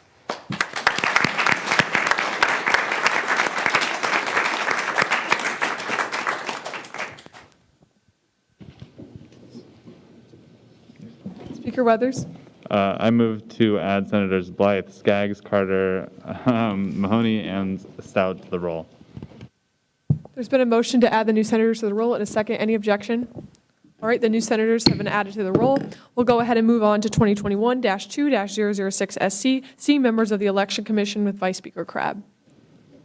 Yes, so we have a couple of voting and non-voting members that want to be a part of the Election Commission. If they could all make their way up to the podium, we're going to kind of do another one of those confirmations. Make sure to ask questions. Election Commission is a big part of student government. But yeah, thank you. Oh, also, when you get up there, just say your name, your year, and just a little bit on why you want to be in the election commission as well. Do I start? Wait, what do I do? I just like go up and. You can state your name, just like I said, you can state your name, maybe your major, your year, and then why you want to be a part of it, just briefly. All right. My name is Jay. I'm a freshman, and I'm doing pre-architecture now, so I can get into the architecture program. And I do like the elections committee because of the debate committee within the elections committee, and because I was the head of the debate committee, and I do MUN. That's why. Do I just... Perfect. You can just step over to the side now. We'll have each person go through. Hi, everyone. I'm Cody. I'm a junior here in public relations and political science. So I'm going to be looking forward to doing public relations committee stuff within the election commission and getting involved with all of that.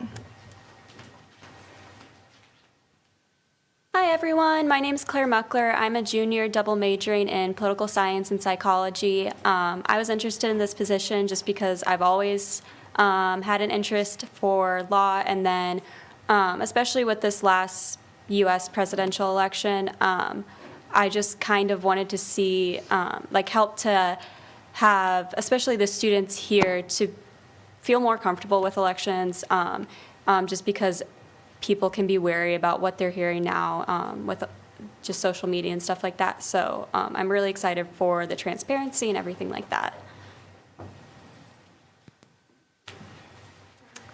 My name is Greenlee Dahl. I'm a freshman here at Iowa State. I'm currently undecided as to what I'm going to be majoring in.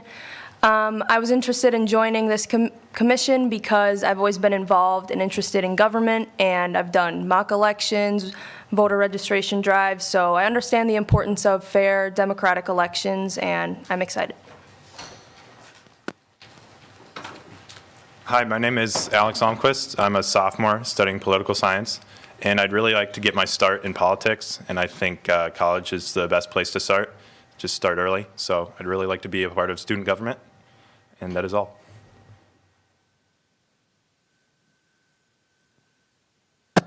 Hello, my name is Anthony Ariano. I'm a junior here at the university studying political science, and I was just looking for a way to get involved as soon as my last couple years here, and any way to benefit the student body government would be help. So. Hello, I'm Anmol, and I'm a freshman, and my major is finance. I like to be a part of election commission because I have been in the student council for 2 years, and I've seen the ups and downs and the situation that happens when the elections are upturned, and I also like to know the ideologies of the Senate members that come in the student government, and I don't want that the people with the right ideologies and the ideas they have for the students to get injustice, and it shouldn't be like the people with the wrong ideologies get elected, and that's why my interest is in the violations department, because that's what I want, because I have been part of a student government and I had seen what happens when the wrong person gets elected. Thank you. Hello, everybody. My name is Yumi. I'm studying arts and design in College of Design. I'm from Mongolia, so this is my freshman year, and I'm so excited that I'm here and part of you. So I wanted to join the election commission because I love debating, I love raise my words, I love hear from people, and I'm so happy. Thank you. Nice to meet you. Good evening, everyone. My name is Blake Vanderkamp. I'm majoring in agriculture, education, and public relations. I'm a sophomore this year. I previously served on the sustainability committee with Jennifer Seth, and am now just looking for another way to be involved in student government and promote social sustainability as well as diversity and inclusion through the election commission. Thank you. Hello, my name is Ahilan. I'm a sophomore in the Community and Regional Planning program. I'm interested in the election commission because I'm interested in a career in government, and I think this is a good way to get my feet wet in a nonpartisan way. Thank you. Are there any questions for the nominees? Senator Debate. I missed your name, so I'm really sorry. Person from the right, 1, 2, 3, 4, 5. Yes. I'm so confused. Sweet. What was your name again? I'm really sorry. It's Anmol. Anmol. All right. Yeah. My bad. Could you expand more on what you meant when you said making sure people of the wrong ideology don't get into student government? I'll explain. It's like we have two types of people that comes in the candidate position. The one that just want to get involved, and one that actually wants to do something good for the students or have to create some change. But what happens is, I want to do is being part of an election commission, you really get to know all the candidates in a closer perspective rather than from the voters' perspective. And by doing that, being in the violations committee, we can avoid the malpractices that happens during the elections.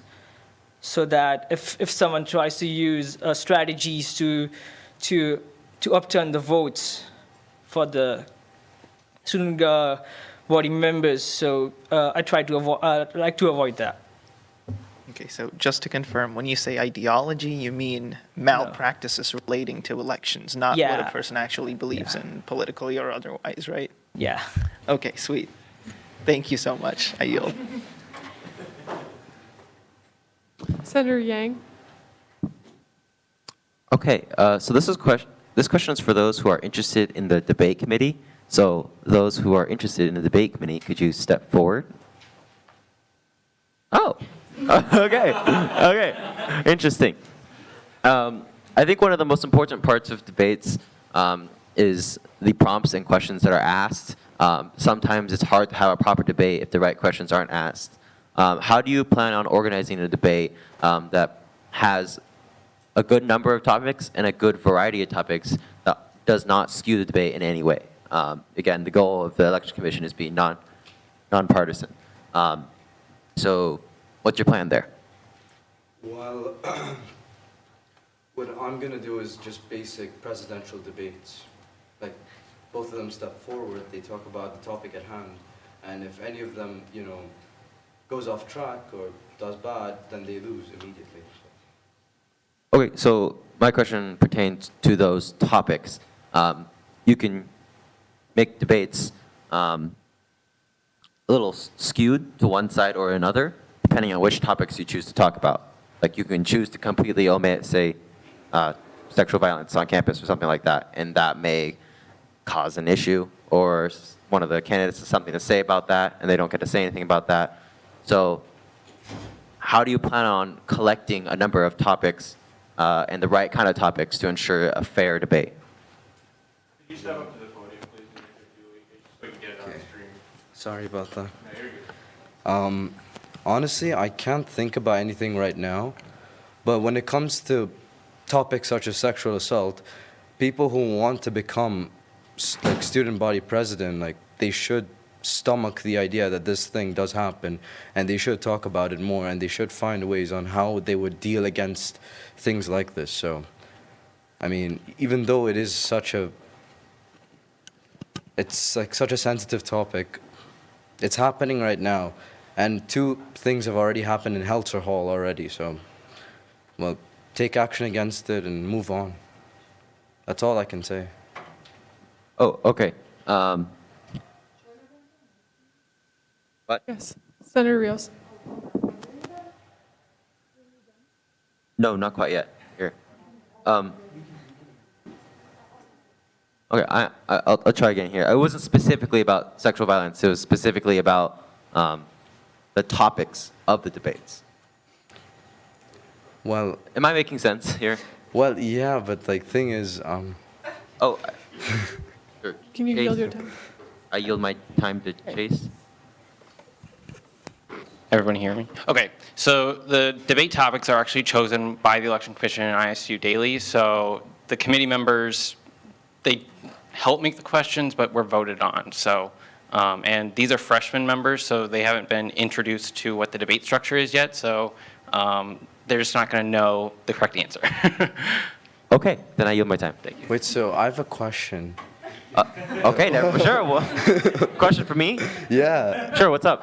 So we can't talk about sensitive things? Yeah? Oh, no, okay. Now, because, like, I don't know.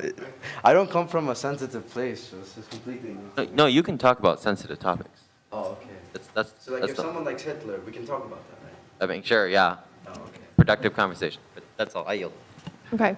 Senator Yang, or you're done, sorry. Senator Risvik. Hi, I'm just going to special interests or projects that you want to work on within Election Commission. I know you might not be familiar with the different roles and tasks that Election Commission does, but some of the overall basics, there's always, event managing, organizing the debates, working on violation hearings, mediating disputes, because that always happens, and then also getting people out to vote in the student government elections is, I'd just like to hear what everyone's special interest is.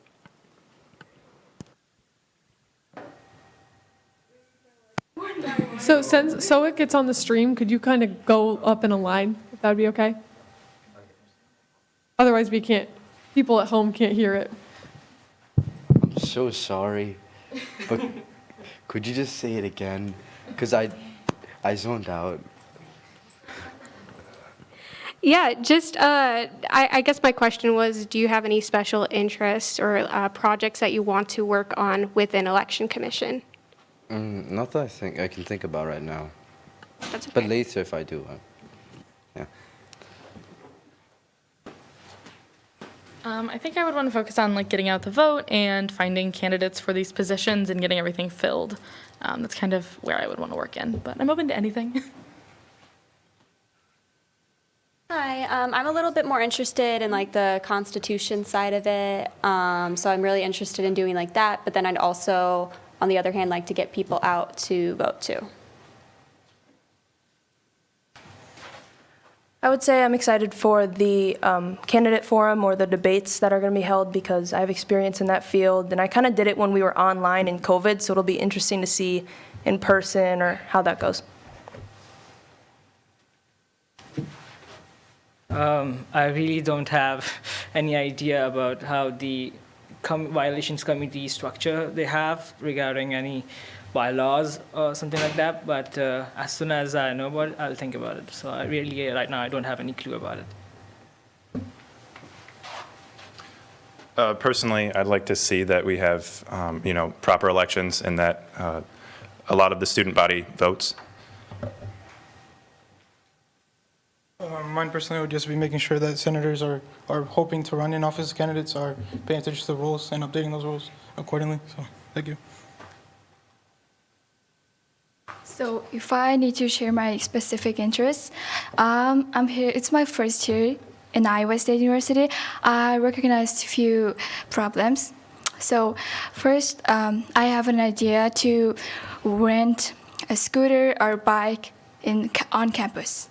So it's gonna be a so big business. And also the second one is I wanna have a manicure or pedicure salon on campus. Yeah, that'll be awesome. Yeah, thank you. And then specifically for me, I'm interested in the event coordination and I would guess public relations and social media coordination when it comes to especially our diverse populations on campus and making sure that we're representing the diverse group of individuals we have on our Iowa State campus. So I'm interested in debate after hearing what we can do in debate and violations. Of course, I want to make sure my voice is heard as a member in the debate committee, and I hope that all violations get solved. And we'll learn about this. So kind of empty slate here, but that's what I'm interested in. Senator Simmons?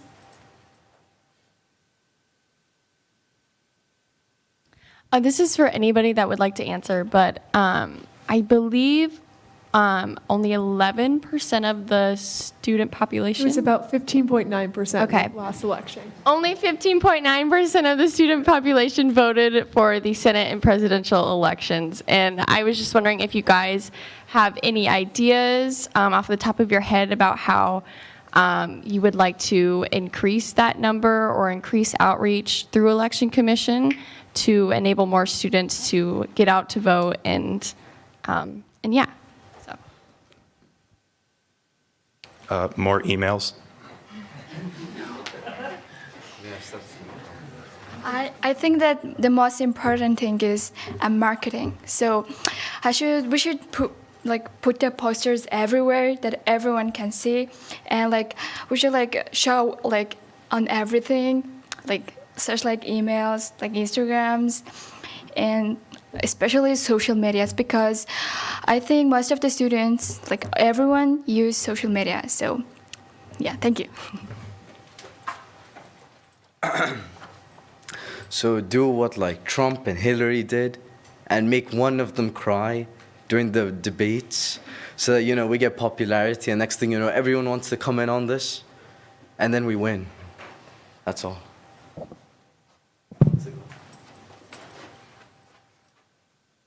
I don't know if this was done last year or in the previous years, but going to the clubs and sending a representative from the Election Commission or a senator or any member of student government to specifically target them, to encourage them to vote.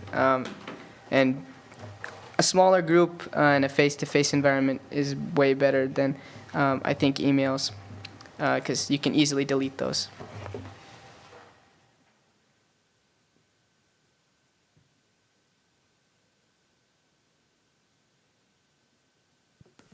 Senator Yang? Okay, for the sake of time, I'm going to make this a short question. In 3 words or less, I want each of you guys to tell me what you think the role of the Election Commission is. Go. Just come up to the podium one by one.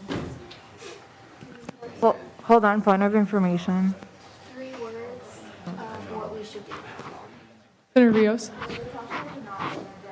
Could you quiet down? What'd you say? It's possible to not limit the answer to certain words. I know there's people that may not speak English as their first. I don't think it's a bylaw, no. Point of information, Senator Yang, I don't even think I could sum up the Election Commission in 3 words, so I don't think it would be fair to them to do that.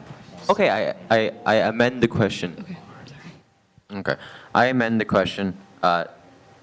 To explain what you think the Election Commission is, but try to be quick. Thank you.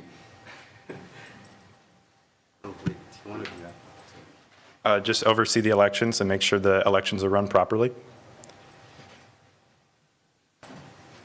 I can do 3 words. So, questions, understanding, and crying.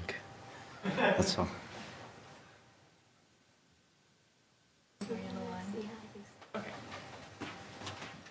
I think our role is to establish qualified candidates to run in a fair election for student government. I think it's important to be bipartisan, just to keep it fair for everyone. And I think another big important role for us is, like you mentioned, 15.9% or something like that. 0.8. 0.8, yeah. So I think one of our bigger roles this year is probably going to be getting students out and voting again. I would say ensuring accessible but safe elections and increasing voter turnout. Regulating student government and the elections.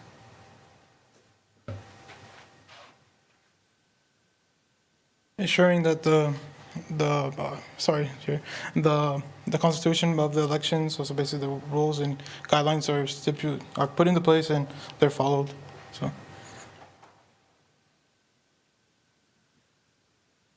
raising their words and sharing their opinions and solve the problems. Promoting fairness, and then I won't beat a dead horse with the other things. Putting on the election, informing the candidates of what's allowed and what's not allowed, and then, of course, debating and, on any possible violations.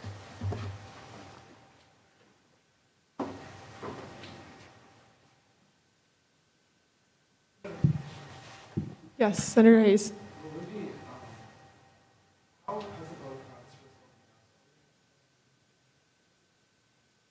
Speaker Weathers will expand.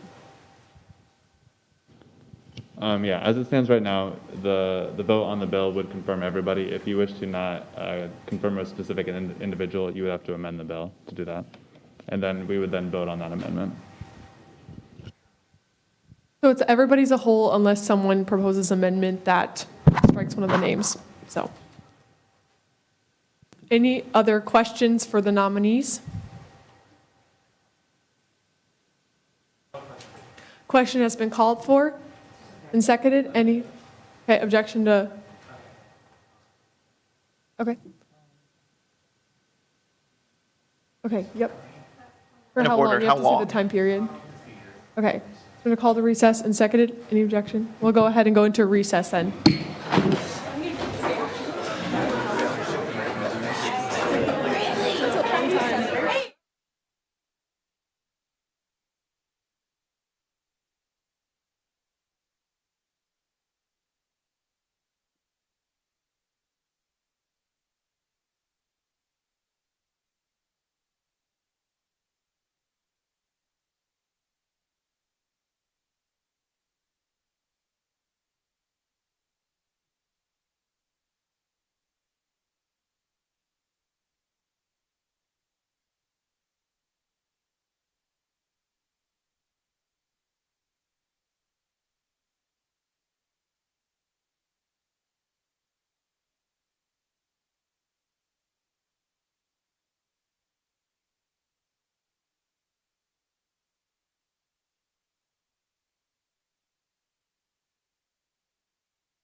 Come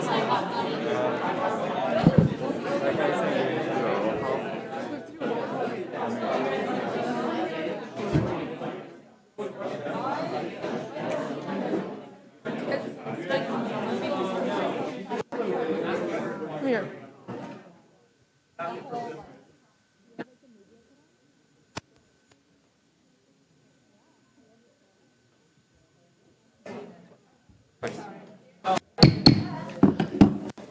All right, we're going back into the discussion period for confirming the seating members to the Election Commission. Senator Hayes. I move to divide the bill. Is that how you say that? I vote to amend the bill and divide the vote so that we vote on each nominee one by one.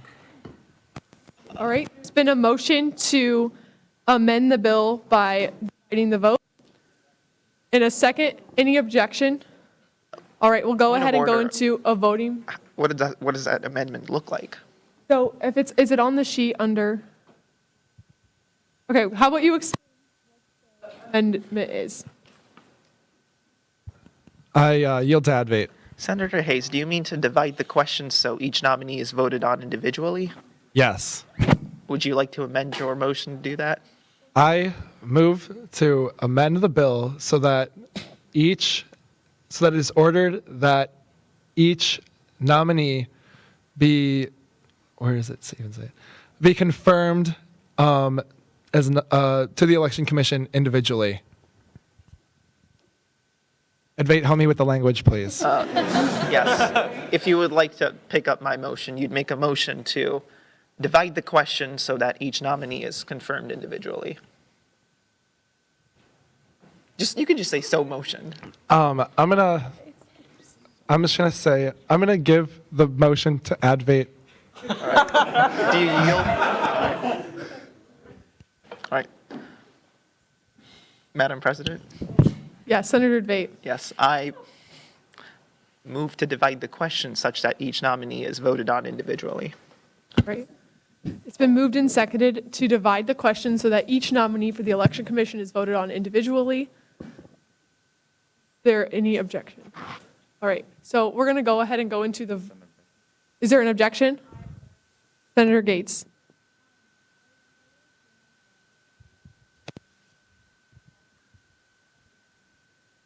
But I just like to put myself in their positions, and like if you're one singular person out of like this entire group that we vote no on, like how bad would that feel? Like, yes, we're making the decision, but I think that's kind of rude of us to single them out, that we may not agree with what they're saying.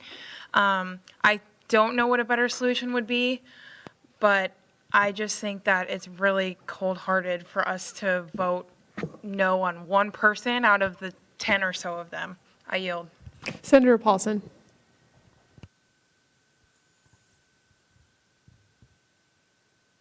I mean this in like the most respectful way, but I disagree with that. I just think that this is a big group of people we are voting on, and while I think it would be unfortunate if one person didn't get it and the rest did, I think that it is our duty to make sure that we're being diligent and we're not just voting on everyone and sparing someone's feelings just because their feelings could potentially be hurt.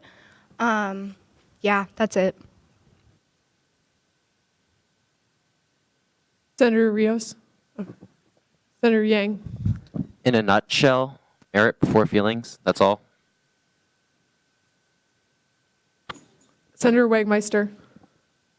I'd like to say that before I even met any of these people that are up for nomination, I was hesitant about reading the bill anyway, about how there were that many people on the bill. I mean, no matter what, I think it's iffy to vote yes on a huge group of people like that anyway, so I would have said yes to dividing it up before I even met any of them. Okay, question has been called for and seconded. Any objection to voting? Okay, Senator or Vice Speaker Crabb. Okay, Vice Speaker Crabb. I definitely think that maybe peeling people off separately might be a bad idea. I think the Election Commission gives a lot of place for growth and a lot of education. I think that every single one of these people are going to learn from the Election Commission and be able to, like, let's say we see them in 6 months, they're going to come back a lot more knowledgeable and a lot more excited about their individual roles. And I think taking that idea away is not the best option. Senator Seth. I would like to direct a question to, where are they? Election Commissioner Opie, and I don't know what Chase is now. He's like, okay, Treasurer Chase and the executives of Election Commission. I'm just wondering what, essentially, like, once, assuming these people are kind of confirmed into Election Commission, what opportunities for support and growth will there be within Election Commission for these people so that they can grow into their roles and begin to understand more about what Election Commission does and how it works? Is there some sort of like a, Yeah, kind of like a mentor-mentee program or? Jermaine.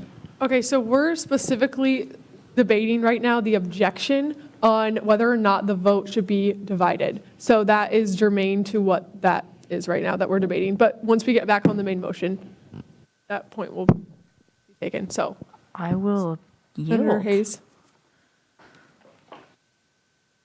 To respond to Vice Speaker Crabb's point, dividing the vote doesn't necessarily mean that, these people aren't going to grow. It just means that, as of right now, like, we're not going to confirm them all. If they're all voted in, that's great, and they can grow once they're in the Election Commission. But as of right now, we're deciding whether or not they, should be allowed in the Election Commission. And that's sort of I don't think that there's anything preventing them from growing, in the same way that you've described by not allowing them in the Election Commission now. Or voting on whether they should be allowed in the Election Commission now. So I don't find that to be exactly pertinent. Question has been called for and seconded. Any objection to voting on the objection? All right, so right now we're going to vote on the objection and whether or not we should split the vote. Or vote on each nominee individually. So go ahead and vote yes, no, or abstain, and this is on the objection. Oh. Yes. Yep. So this objection is going to, what we're voting on now is whether or not to divide the vote. So voting yes would be dividing it, so it's either each voted on individually, and voting no would be keeping the vote as is. So we'll go ahead and go into a voting period then. We'll do yes, no, or abstain with placard vote. So let's begin with yeses.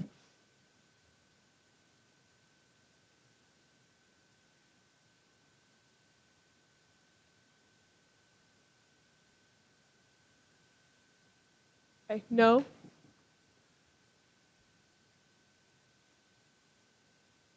Any abstentions?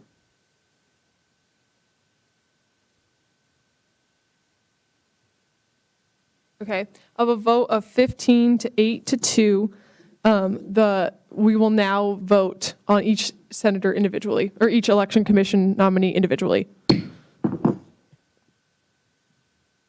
All right, so now we're back on.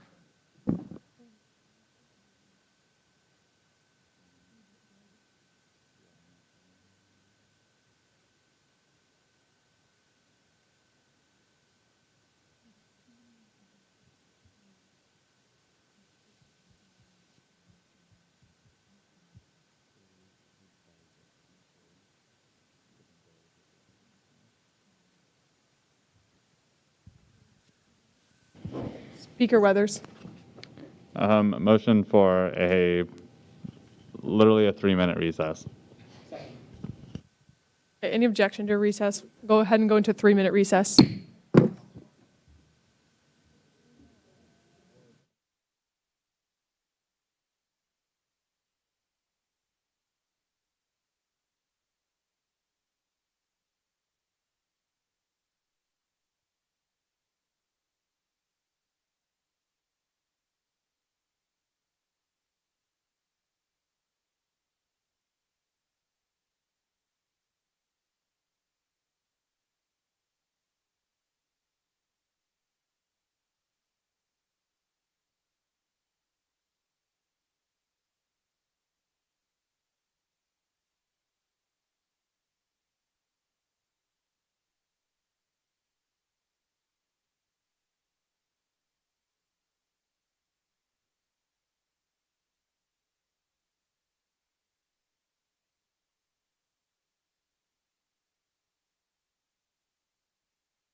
It will not be 10 separate documents. It's going to be all on that same document, 2021-2-006 SC. We'll have each name underneath a letter, so A through K. So let's begin with 006A, which will be Greenlee. And how do you pronounce your last name? Greenlee Dahl. So now we'll go into opening comments with Vice Speaker Crabb on that individual. All right, if you could stand forward, we're going to waive discussion. All right, waiving discussion. Is there any closing comments? Okay. Okay, we're on the discussion period for question that's been called for and seconded. Any objection to voting now? Closing comments? Waive. All right, going into a voting period for the nominee. Unanimous consent has been called for. Any objection to confirming the nominee for the Election Commission unanimously? All right. Congratulations. Moving on to 2021-2-006B with Mr. Blake Vanderkamp. Opening comments with Vice Speaker Crabb. Waive. Any discussion? Question has been called for. Any objection to voting now? All right, closing comments. Waive. Voting period for Mr. Vanderkamp. Unanimous consent has been called for. Any objection? All right, congratulations. 21-2-006C with, and how do you pronounce your name? Okay, so we'll go ahead and go into opening comments with Vice Speaker Crabb. Waive.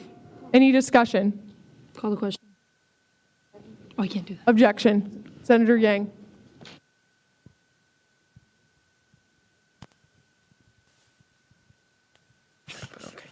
I believe people had some concerns about confirming this nominee. I'd like to open discussion.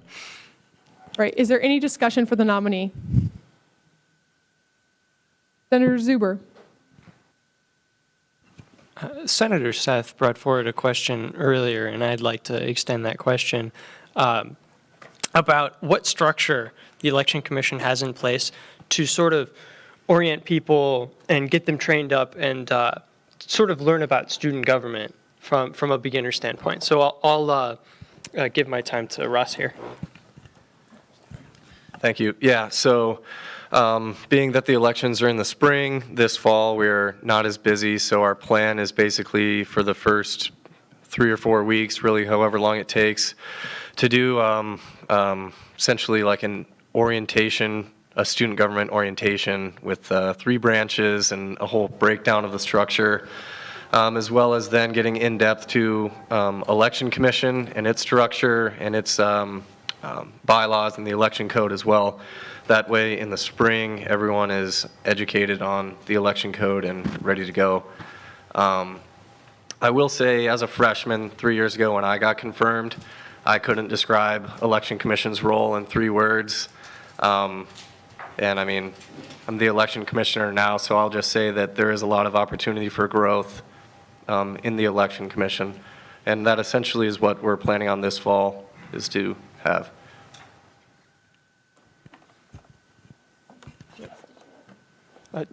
I'll yield some time to Chase as well.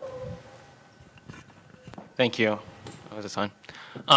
I think when I was a freshman, I came to Election Commission, and I got only a couple of questions on what my major was and whatnot. But I think the selling point of the Election Commission is that we are an incubator of talent for the student government. We have currently a senator who served with us. We have Bryce here, a cabinet member, and then we also have the clerk of the Senate and the finance clerk, Trevor Poundstone. So I think that really shows that we are an incubator of talent in student government. And I think that as freshmen, we need, especially in Election Commission, 5 of our members are seniors, and we won't be here next year. So we need this fresh blood to come into our organization to teach them if they want to go and expand in student government. This is the greatest place to do that because we interact with everyone at some point in your career in student government. And I hope you guys just take that into consideration that they're in good hands if they come to us. So thank you. That's all. I'll yield. Speaker Weathers. Yeah, I think I would tend to agree with the Election Commission's sentiments. However, I do want to express to Senate that we are not a rubber stamp. If you genuinely feel that someone isn't qualified for a position, please debate it, and you're more than welcome to vote no and express why you're voting no. Senator Yang. I had a question for the Chase and Ross. When you guys were advertising for this position, how did what was the messaging exactly, and how did they reach out to you, or did you reach out to them? Yeah, so essentially, everybody saw the mass email that went out. What we do, we advertise that we're open to all undergraduates and graduate students, any major, and we also say no experience necessary because we are going to teach you, again, we're an incubator of student government talent. If you don't know anything about elections, we can teach you that. So we're trying to get people that might not even have an interest in student government like out of hand until they get this email that says, hey, join this awesome committee that really will show you what this is the greatest body at Iowa State. What makes it that way? It's all of us working together and learning from each other. So I hope that answers your question. Yeah, thank you. Very good answer. I retract my previous arguments. I yield. Senator Hayes. I think that some of my concerns aren't the question of whether these people can fill the position or whether they're going to be trained. I think some of my concerns are the intent in which somebody goes into a position and what they expect to do under that position. And the other one is the manner by which they conduct themselves while in the position, and if they're going to take that seriously or if it's going to be slacking off. And so, although I don't necessarily find it that like learning is not like a burden to me. I feel like everybody is capable of learning the position and filling the role, but it's how they fill the role, and it's what they intend on doing in that role, and that's what sort of I feel like is my barrier between just accepting everybody and wanting to vote on people individually. And so with that, I hope that those are some of the things I hope everybody else considers as well. Yeah, Senator. We're voting on C currently right now. We're in the debate period still. Nope. Senator Lent. I think that personally I will be voting no, and I just want to say that it's not a personal thing. Like, I feel like that's what a lot of people are feeling, and I just want us to all address that it's not anything personal for or against anyone. It's just about the business that we're talking about. Senator Rizvik. I think before we vote, I really want to hear from Jay. Like, is there anything you want to add to this conversation that we're having right now? Yes, it would. When it comes to the field of debate, I actually am very good at it because I've won multiple debates, and I've also been the head of the debate club multiple times in the freshman year, senior year, and junior year of my school.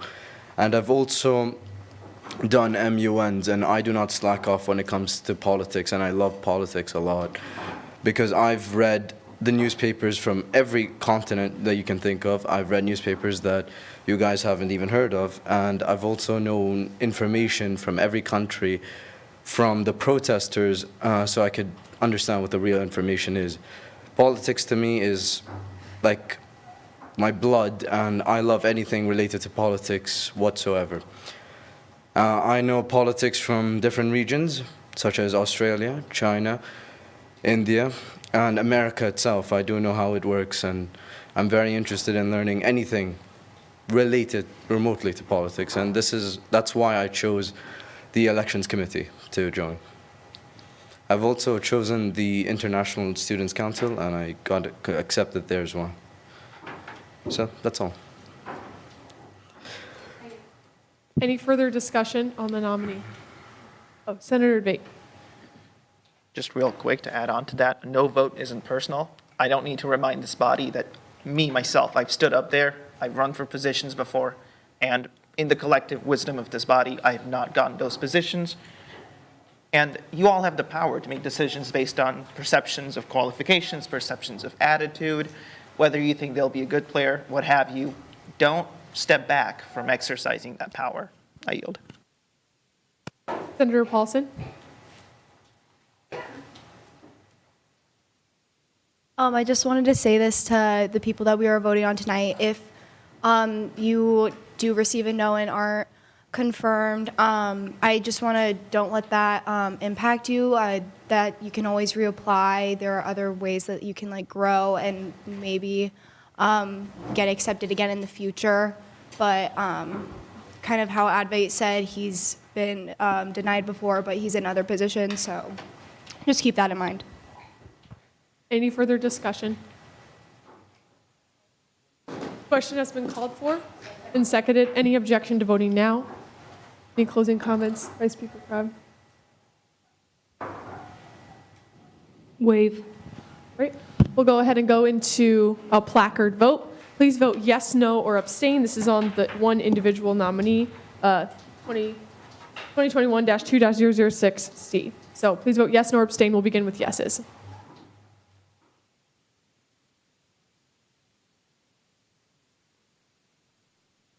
Noes?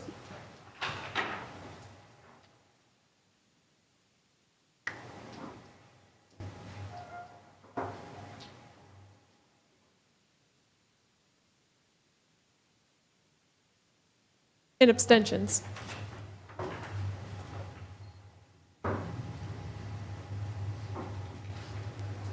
Of a vote of 10 to 14 to 3, the motion fails. All right, we'll go ahead and move on to 2021-2-006D, Cody Nieper-Burris. Perfect. Opening comments from Vice Speaker Crabbe. I am going to do an opening comment on this. Cody was in my committee last year, absolutely an angel. I urge you to vote yes. Any discussion? Senator Rios.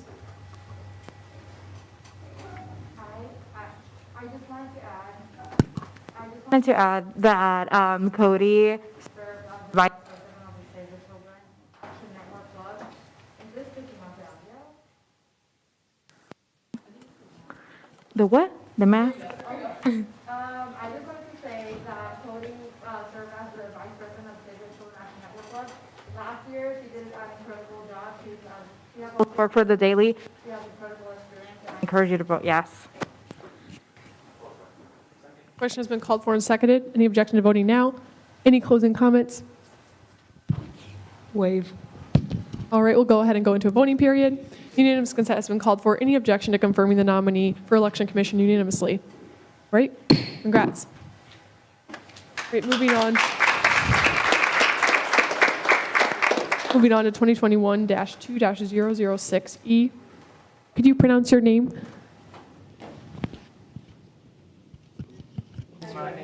I couldn't see, sorry. It's Anmol. Sorry, because I forgot my specs, so I couldn't see it. Okay. We'll go ahead and go into opening comments from Vice Speaker Crabbe. Waive. Any discussion? Question has been called for and seconded. Any objection to voting now? Closing comments from Vice Speaker Crabbe. Waive. All right, go into a voting period. Unanimous consent has been called for. Any objection to confirming the nominee unanimously? If there's been an objection, we'll go ahead and go into a placard vote. Please vote yes, no, or abstain. We'll begin with yeses.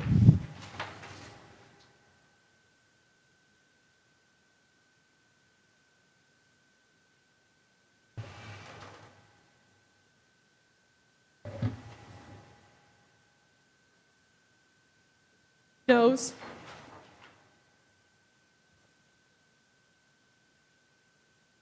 Any abstentions?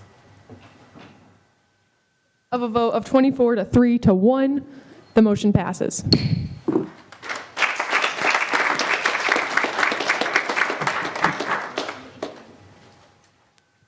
Hello. All right, moving on to 2021-2-006F. My name is Yumi. Could you say your name? Yumi Altansuch. Okay, perfect. We'll go ahead and go into opening comments with Vice Speaker Crab. Waive. Any discussion? Mr. Yang?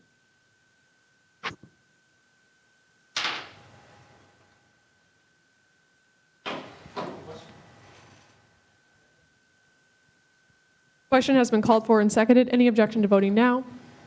Any closing comments? All right, unanimous consent has been called for. Is there an objection to voting? Oh. What'd you say? I have no objection. I want to add a comment. Okay, so we'll go back into the discussion period then. Senator Rios? Yeah, someone has to object Point to of order, voting. the question's been called. Either the question needs to be withdrawn or. Who called the question? Okay, so Senator Rios. I just wanted to say that I know there was some hesitation about this candidate, but I did want to highlight that this candidate. This is not picking me up. Can you hear me? Okay, can you hear me now? Walk out for a different mic. Okay, I'm so sorry. More time. Hello, can you hear me now? Okay, I'm so sorry. Yeah, so I know there was some hesitation about this candidate, but I just wanted to highlight that this candidate showed a lot of respect for the questions, a lot of motivation, and she looked like she was really excited for this position, which is what we're looking for. The rest, I think, can be done while she's in the position. So I encourage you to consider to vote yes. Thank you. Senator Yang?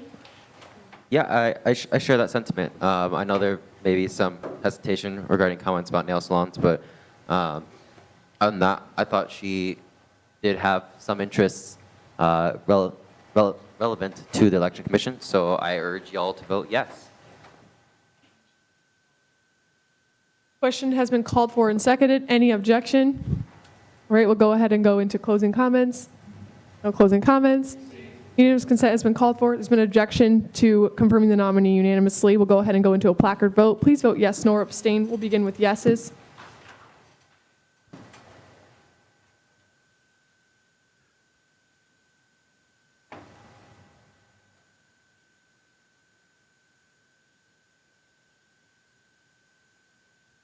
Noes.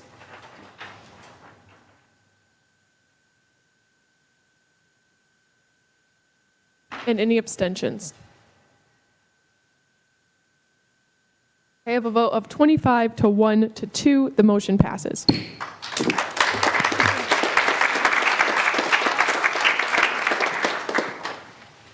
All right, moving on to 2021-2-006.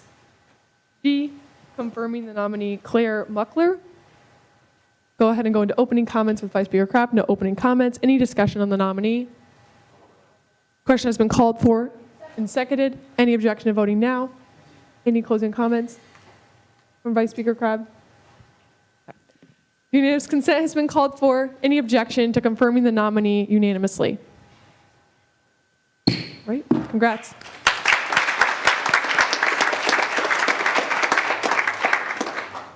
Moving on to 2021-2-006. H, confirming the nominee Anthony Arellano.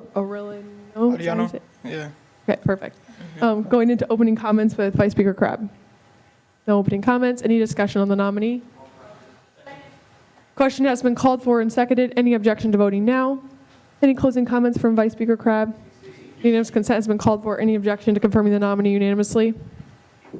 Okay, congrats.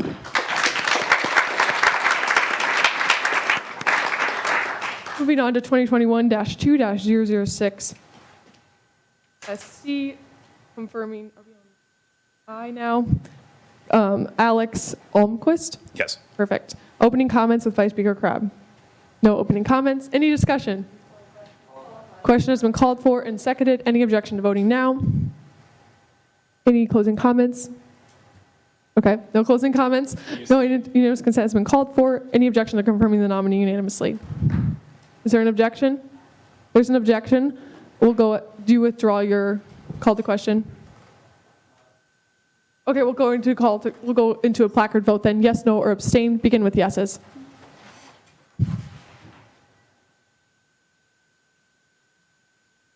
Okay.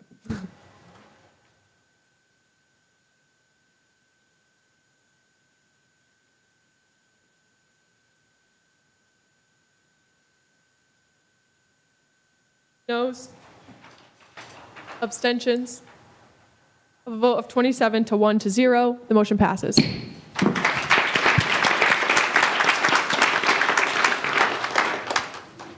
(2021-2-006J), confirming the nominee. And could you pronounce your name? Ahilan Kumar. Perfect. And opening comments? Yeah, this is one of the candidates I'm really, really impressed with. I'm really excited to hopefully see you on the election commission. So yeah, I yield. Any discussion? Question has been called for and seconded. Any objection to voting now? Any closing comments? Unanimous consent has been called for. Any objection to confirming the nominee unanimously? Great.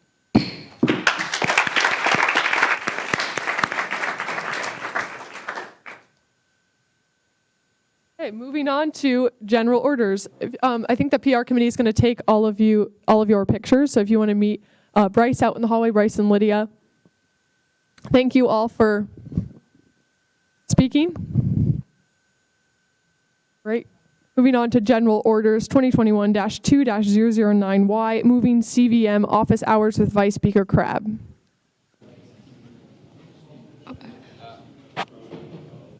Senator Yang. There's been a motion to recess for 5 minutes. Objection. Do you withdraw? Okay. Moving on to general orders with Vice Speaker Crabb. I move to amend the Rules Committee amendments. Been a motion to adopt to adopt the Rules Committee amendments and seconded. Any objection? We'll go ahead and go into the discussion period for that. I'm still opening, don't I? I don't. It's opening on the amendments. Yeah, so I think we just kind of cleaned up the language a little bit and kind of moved it around in the bylaws. But that's the amendments that we made, so. Question has been called for. We're on the discussion period for the amendments now, so Senator Philippi. I just want to reiterate what Vice Speaker Crabb said. This amendment is very beneficial as it further states what the overall intent of the bill is, and it is to serve the constituents of CVM. So please keep that in mind that CVM constituents are not on Central Campus, and they are disaffiliated from Central Campus and over in the area of CVM. Senator Hayes.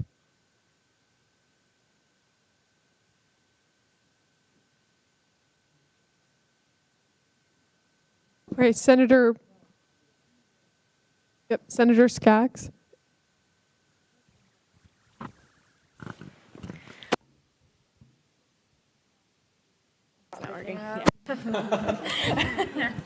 Just speaking on behalf of CVM students, I know. Just to keep in mind, we're still in the amendment, but we'll get back on the main motion after we hopefully pass this amendment.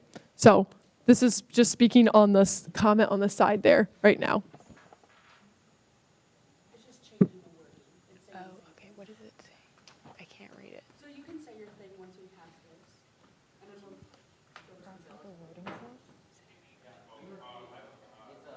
Okay, yeah, this is on that. This is on that. You can just withdraw and we can move on. Yeah, that's totally good. Okay. Any more discussion on the amendments proposed? Okay. Any objection to removing Charles Yang from the roll? Okay. He's been removed from the roll. Any more discussion on the amendment? Question has been called for and seconded. Any objection to voting now? Closing comments on the amendment? All right. We're voting just on the amendments right now. Unanimous consent has been called for. Any objection to passing the amendments unanimously? Okay. The amendments have been added. Now we're going back on the main motion of the bill. So it's the bill as a whole now. We were just adding those amendments, so we're debating whether or not to add them. Just a comment on that side, but now we're on the entire bill, the entire meaning of the bill. So anything relating to that would be intent of the bill. Yep, now we're back on Vice Speaker Crabb. Yeah, we're still on the opening of the bill. So Senator Goff is not here. She is very sick. not very sick, just like cough. Sorry, that was really misleading. She has a cough. Senator Goff is not here right now. The intent of this bill is to essentially move CVM office hours to their campus. If you have any questions on why we left it so broad, is because the CVM senators are always insanely busy, so kind of putting out restricting like 1 hour at this building within this kind of time, because the buildings are open for different hours. There's a lot of complicated things at the CVM, said CVM, that we don't really even know about, so that's why we left the bill so broad. I urge you all to vote yes on this. I'd like to see everyone's opinion on this as well. So, Senator Skaggs. So a lot of students from CVM do not come to campus. I honestly, myself, haven't come to campus until recently. We kind of just stay on our edge of the world over there, especially like a lot of students. So I think it would just be easier for students to be able to attend office hours specifically there at CVM. Thanks. Speaker Weathers. Yeah, I think this bill is a good idea. However, I do have a few reservations. I think maybe that all of you, if you'd all be willing to discuss them alongside me. Yeah, so sorry, I lost my notes. Okay, I found them. I had concerns over how these office hours, like the hours and the locations, how they would be publicly known to students. I think it's fair that most CVM students aren't on central campus all the time, but I think if anybody knows where office hours are, you know that all of the senators are located in one location, and that's where you can reach all of them. I'm not certain if we need to specify it in the bylaws per se, but I am concerned that maybe CVM students wouldn't know where fluctuating and flexible and moving office hours are and when they would be. That's not my biggest concern. I guess my biggest concern would be that if office hours are held away from the rest of student government, you kind of lose the benefits that you gain with senators interacting within that office space, excuse me. That's where work gets done. That's where friendships get made, relationships are formed, things like that. And I think by holding office hours, by holding them away from campus, although beneficial to the constituents, it kind of harms your relationship within student government. I think maybe you could achieve that end by performing some sort of different outreach off campus. I mean, there's various different outreach events that you can hold. You can table out there without necessarily having to hold your office hours out there. I yield. Senator Claiborne. I'm supportive of this bill because I work at the veterinary diagnostic lab, which is located at the College of Veterinary Medicine. And even for me, it's a trek, and I have to use a bus, which is like more work, but it's still a car.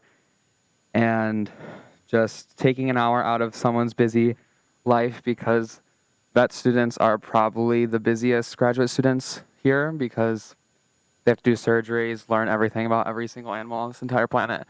So I feel like 1 hour coming to campus and trying to find parking passes and stuff would just be redundant. I also have a question. Do graduate senators also have to have office hours on campus? So for Senator Skaggs, would she have to have office hours on campus even though she's not Eliana? Yes. Yeah. Okay, I yield. Senator Debate. All right. Whatever the original purpose of office hours might have been, today they primarily serve for senators to network and work with other senators. I literally cannot think of the last time many of us have met a single constituent, let alone any student, while working office hours. To actually reach constituents in any meaningful number, you have to go out to them, and we have to outreach over and above office hours.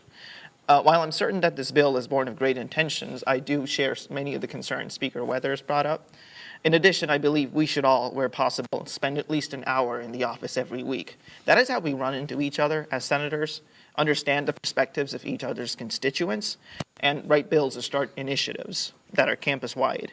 This bill, I believe, confuses office hours, where today primarily it's used to meet other senators, with constituent outreach. I already think we have, on top of that, severely limited contact with the vet med senators themselves. And this takes away from that a little. And therefore, I respectfully have a couple reservations. Senator Simmons?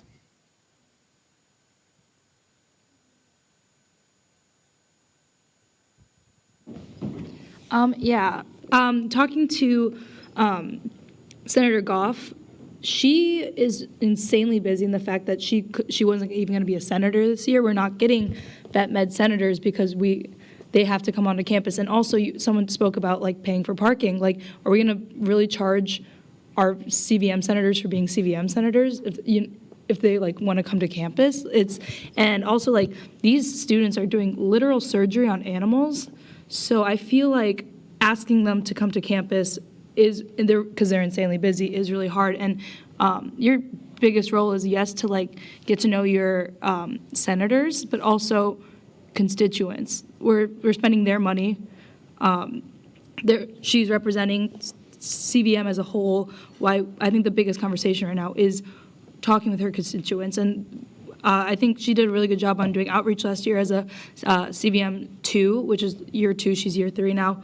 But it's really hard to obtain CVM senators, and we really, really like their opinion. So it makes the role more attractive as well. And she's also doing her job by talking to constituents. So I don't see a problem on this. But.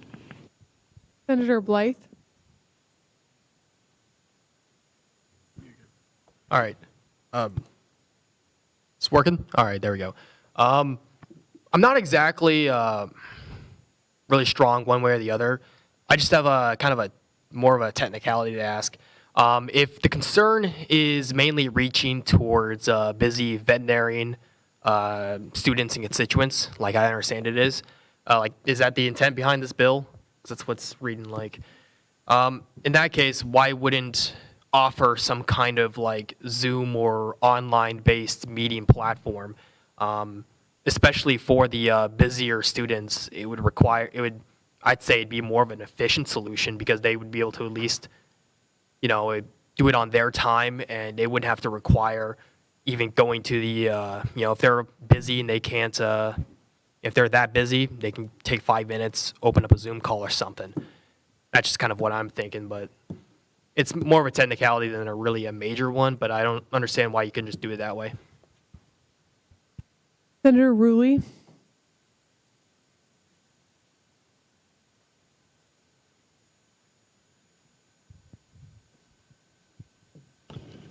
Yeah, I kind of have two things. The first thing revolves around my work. I work at the COA office, which is right next door to the StuGov office. In that job, I get a lot of the CVM clubs, a lot of treasurers from the CVM clubs coming, and a large discussion around our office is like they have to make the long trip from CVM to just the MU just to pick up their stuff. I think that exemplifies the busy schedule that they have. Another thing is the response to what student government's office hours are. I think it's kind of weird to define it as just senators talking to senators. I believe office hours are a way for us senators to make projects. It's also for us to reach out to our constituencies, and I don't want a hard cap at being just senators to senators. I think it plainly doesn't make sense for a CVM constituent to go to the MU to talk to their CVM senator when if there's a place on closer to them to do that, there's no reason to do that. It's 2 people paying for parking. It's just making it a lot easier. This isn't mandating that they have to do it at CVM. They may come and do their office hours in our office. That's totally fine. That's not what this bill is saying. It's just adding an extra location for people with busier schedules, and leave it at that. I'll yield. But Speaker Weathers.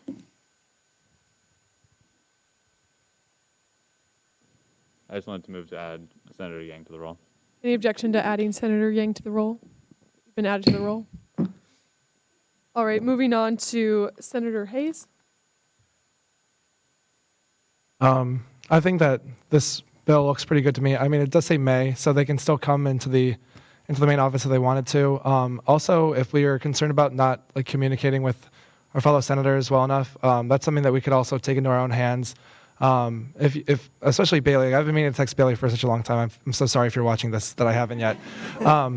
But it's on us to also like get to know each other. It's not that we should be forcing each other into one room. I think that it's good incentive for us to actually care about each other, and that's the reason like why we should reach out and want to work with each other. And again, like I think that if this does lead to more constituents in the College of Vet Med, reaching their senator, that's another benefit. Especially because the way I understand it is that the College of Vet Med is very more tight knit than like many of the undergraduate colleges or majors. And so if you're in that college, it seems like everybody knows each other a little bit more. I'm sorry, I forgot your name, but maybe you could attest to that. What is it? Oh, yes. Okay. Yeah. And so I think that having office hours there where everybody is congregated and is able to interact with each other more easily would be beneficial to not only the senators who represent their constituents, but to the constituents as well. Senator Rios?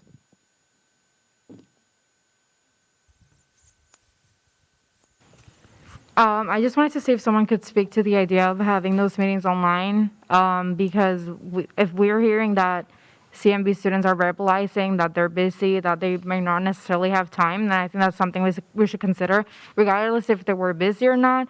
I think this could also apply to undergraduate. Like, we have 88 like students, we have parents that are also students. So if someone could speak to that idea, that would be great.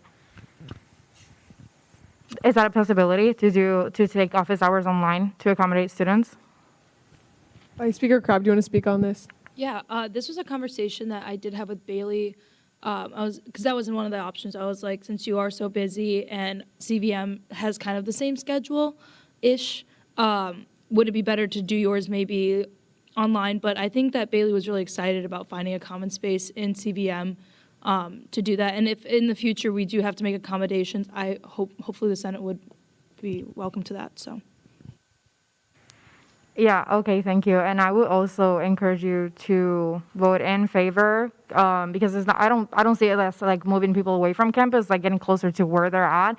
And if you remember our meetings from last year, when people came to talk to us, they would say that they didn't feel like we were doing enough outreach to them. So we have to meet them where they're at, and I think this is one of the ways we can do that. Thank you. I yield. Senator Rizvik? Hello. I just had one question. Do we have a designated location for the office hours? Okay. That was my only question. I'm going to encourage everyone to vote yes, mostly because I think that we should be going out to the students where they are. I don't really think that we should be limiting ourselves to one space in the MU and saying that that's where students are going to meet us, because they're not. They're not going to meet us somewhere that's not visible to them. So I'm going to encourage everyone to vote yes, and yeah, I yield. Weathers? Yeah, I appreciate the discussion. I do want to seriously call into question the idea that the office is a place where constituents come and we outreach with the student body at large. I don't know if any of you have ever had a student come in and speak to you about a certain issue. If the concern is outreach to students, which I think is a very valid concern, and that was part of the ad hoc committee's goals, there will be a bill coming for outreach credits, which will incentivize and require senators to go out and meet with their constituents, which would be what the College of Vet Med senators would be accomplishing. They'd be fulfilling outreach credits by holding whatever event they so choose on the grounds of CVM. I really think office hours do provide a valuable opportunity for all of us to interact with each other. I don't think it's forcing them. I wouldn't use that language. But I think being in the same room really encourages relationships to form and projects. And I mean, the language does say may. I don't know any CVM senator that would come in all the way to campus if they weren't required to for at least only 1 hour a week to do so. yeah, I mean, keep discussion, but I mean, as it stands right now, I'm against the bill. Senator Gang? Okay, if you'll indulge me, I think I see 3 separate arguments being made or against this bill. And I want to address each of them. I think the first one, which is very valid that our speaker brings up here, is that no constituents ever come to office hours. The closest to reaching out to a constituent or a constituent coming to me, someone asking us where the bathroom was in the office, and that was the extent of the interaction. So to say that you want to move it to vet med campus for constituent outreach just doesn't make sense because there's no constituent outreach going on there. So that's my stance there. The second argument I hear is that we want to be able to collaborate with other senators, which seems to be the primary purpose of Senate office hours right now, even if it's called office hours. At this point, there's no use in getting bogged down with a name. It's just where we collaborate with other senators and socialize and talk about and write bills. So I think the final point of contention is whether or not this is good for the vet med senators' well-being. I think it's a very good point to point out that they're very, very busy people, and then ask them to come to campus when they usually don't, and to pay for parking and do all the extra stuff just for a 1 hour office hours where they probably won't do much, is a lot. So I think what we need to do is to have this conversation with all the vet med senators present, so we can treat this almost like a negotiation. It's like, hey, I believe Vice Speaker Crabb had concerns like, do we really want to alienate her? Will she quit if we put this extra burden on them or maintain this burden on them? Is that accurate? Can you re-ask your question? Is there any concern, like maybe if they can't get this bill passed, then they might just say, we're going to focus on vet med and not student government? I think that's definitely a no, but I think becoming more accessible to CVM senators and to make the role even more attractive, and also talking to their people is important. I don't think this is is Bailey going to quit or not if this doesn't pass. I think that's it's not constructive, I guess, but I guess short answer, no. Okay. Well, I think that's a concern. I know that if there was an excess commitment, say, that I couldn't handle from student government, it's probably one of the things that I couldn't commit to. There's a lot of things in my life I couldn't cut out. So what I want to hear is all the vet med senators' opinion on those arguments made, the 3 of them, and then have them give their opinion on that and what their stance is on how they would react should this bill be passed or not. So because of that, I will motion to table this motion. I move to table this motion. Sorry. Object. You withdraw your motion? Okay, so now we have to vote on the objection. So we'll go ahead and can you state your point, and then we'll go into a discussion period on that. I think we need to discuss whether or not this is a good time to vote on this or not. Because one of the vet med senators is not here. And I think this is ultimately one of their decisions, not everyone else's decisions on telling them where to be and what to do. Vice Speaker Crabb. Yeah, I think this bill is pretty straightforward. This is something that Senator Goff wants and has asked for, and she was at the rules meeting, and she's okay with the new amendments. I understand the conversation of not wanting to have this conversation without Senator Goff, but the straight and narrow is just she likes this bill. She would like it passed. Are these discussion, Senator Breck, do you want to vote on the objection at hand? Okay. I understand why you want her to be here to talk about it. What also Eliana has Vice Speaker Crabb has explained to us how she feels, and we know how Bailey feels, so I feel like we can move forward in confidence with that. Senator Yang? Because some of us as student government should have an interest in collaborating with our vet med senators, I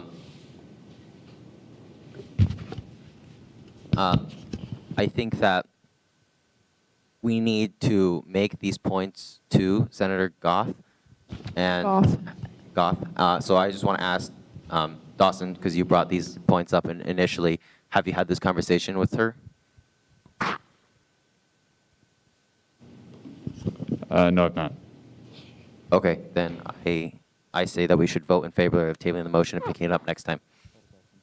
Question has been called for and seconded. There's been an objection. Bailey Goff, she can call in if she wants to. Is that what you want, Charles Yang? Sorry, Senator Yang. Sorry. I have it on an Instagram. I thought I'm so sorry for saying your full name. Is that what you would prefer, Senator Yang, to just have her? That sounds so much easier than this. Point of order, whose speaking privilege is this? Of course. Okay, so in order for Senator Goff to talk, someone would need to give her speaking privileges over the phone. So is that something we want to do? Senator Claiborne.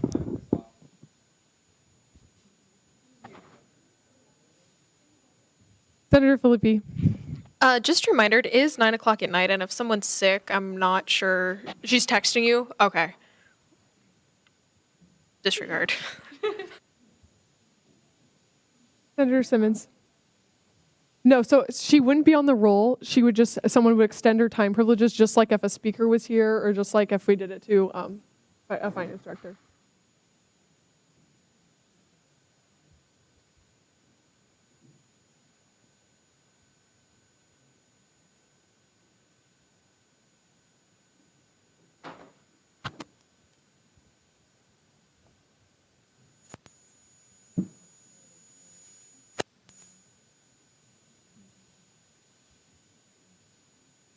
Hello. Hi, Senator Goff. Half trying to listen to the live feed. It's a little behind, and being on the phone with you. So I'm going to try to stay up to date as best I can. Okay. We just want to know what your stance on the bill is as a whole. In terms of in favor or against? Just your thoughts on what you think. And then there are 3 opinions that people have. And I know Senator Yang talked about it in the live stream. So if you did catch that. No, I didn't. Can you please fill me up to speed on what Senator Yang has relayed?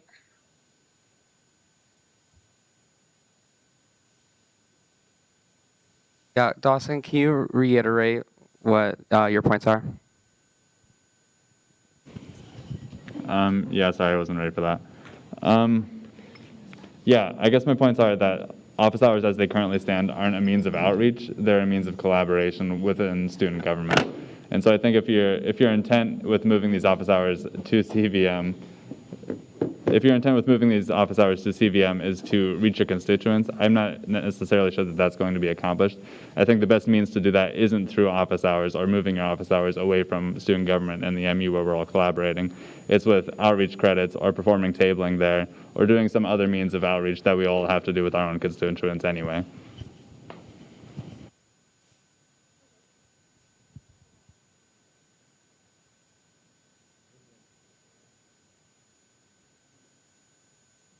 So sorry, I'm watching this live stream too. I think you bring up an excellent point, and I don't disagree. I think the muddiest point here is that outreach versus office hours. Is the intention of office hours then to be an outreach point? Because otherwise, if I'm not utilizing those outreach hours as I don't know if I'm trying to make sense here, but excuse me.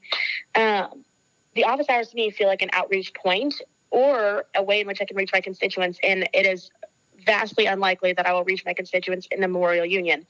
However, if it brings up too much of a problem and we don't feel like this has longevity for other CVM senators, then I'm perfectly fine with kind of sucking that up and just spending, coming an hour for collaboration with other senators at the MU and using it as that time as opposed to seeing it as an outreach time to my constituents. Since I do spend so much time in the CVM, if we recognize it as a collaboration effort with other senators, then I am okay with that.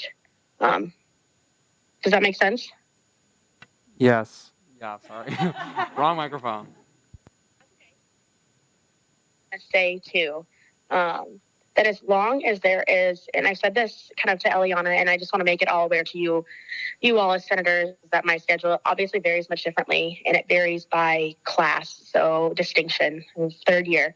So I'm in surgery, and I have surgery, preoperative and postoperative stuff, morning and nights, 5 days a week.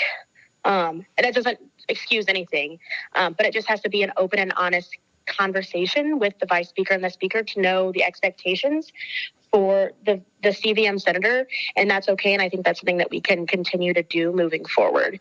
So if we elect to not do office or not move forward with this bill and say office hours are a collaborative time, for me as a senator with other senators, and me also do outreach in the CVM, just knowing that there's an open line of communication with the vice speaker and the speaker about how best to go about that.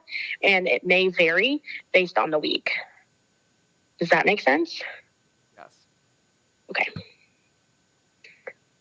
Anything else you would like to say? I don't think so. I think I'm kind of at a point of no bias. I would be okay with either. And I know that at least the points have been made in recognizing that there's differences in kind of the scheduling and outreach and opportunities that the CVM kind of endures. Okay. Thank you. Thanks. Bye. Bye. Just to remind everyone, we're still on the objection. So. Okay, so now we're on the amendment again, the entire bill.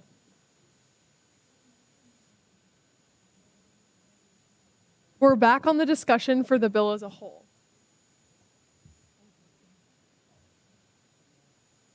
An objection? Okay, Senator Rios. So I have a question. So the time in the office is for us to meet with our constituents, is not for collaboration. Is that correct? Could you repeat your question? So, yeah, so the office hours are for us to talk to our constituents. They're not to collaborate with other senators. It does happen, but that's not the purpose of those office hours. Speaker Weathers is going to speak on this quick. What was that? Is it okay if you extend your time to Speaker Weathers so then he can explain? Yeah. Okay, perfect. Yeah, I suppose it's a matter of interpretation. I don't think it's delineated in the bylaws what office hours are explicitly for. But it's my opinion that nobody actually comes into office hours. You're not meeting with your constituents. The purpose of it is to meet with other senators and collaborate and develop relationships, just to reiterate what I've said.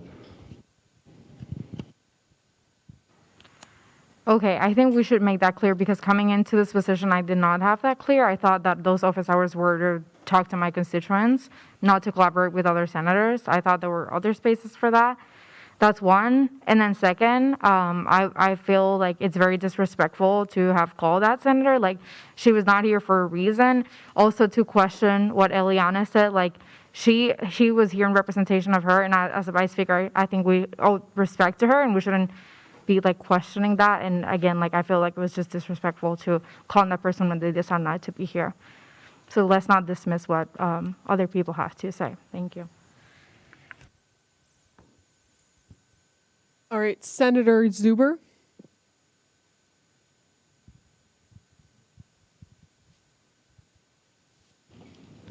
I just thought it would be on topic to bring up the point that University Village is quite a ways from the MU as well. And I've had conversations with other senators, including Senator Seth, about that problem. And I just quickly Google Mapped it. And if you look on Google Maps and you just do the quickest route from the MU To vet med, it's 2 miles. If you do the quickest route to University Village, it's 1.6. It's 80% of the distance.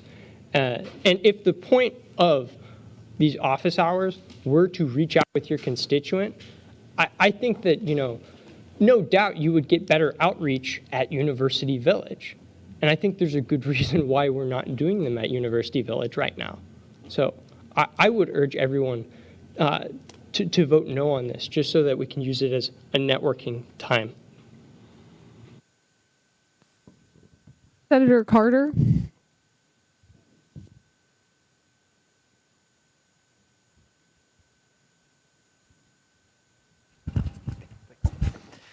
Yeah, I think that I don't know, I kind of want to bring a little bit of perspective to this as an instructor and someone who has to have office hours as an instructor. I think it's important to remember that office hours, regardless of what they end up being, they are for speaking to for an instructor speaking to your students, but for a senator speaking to your constituents. And I think that it's important to keep that distinction in mind. Most days of the week when I hold my office hours as an instructor, most days of the week I'm sitting there grading. I'm not meeting with students, but the students know that my door is open for them to come meet with me. And I think it's important that we're seeing office hours in the right way and that we're seeing them as what they are, and that's for talking to our constituents.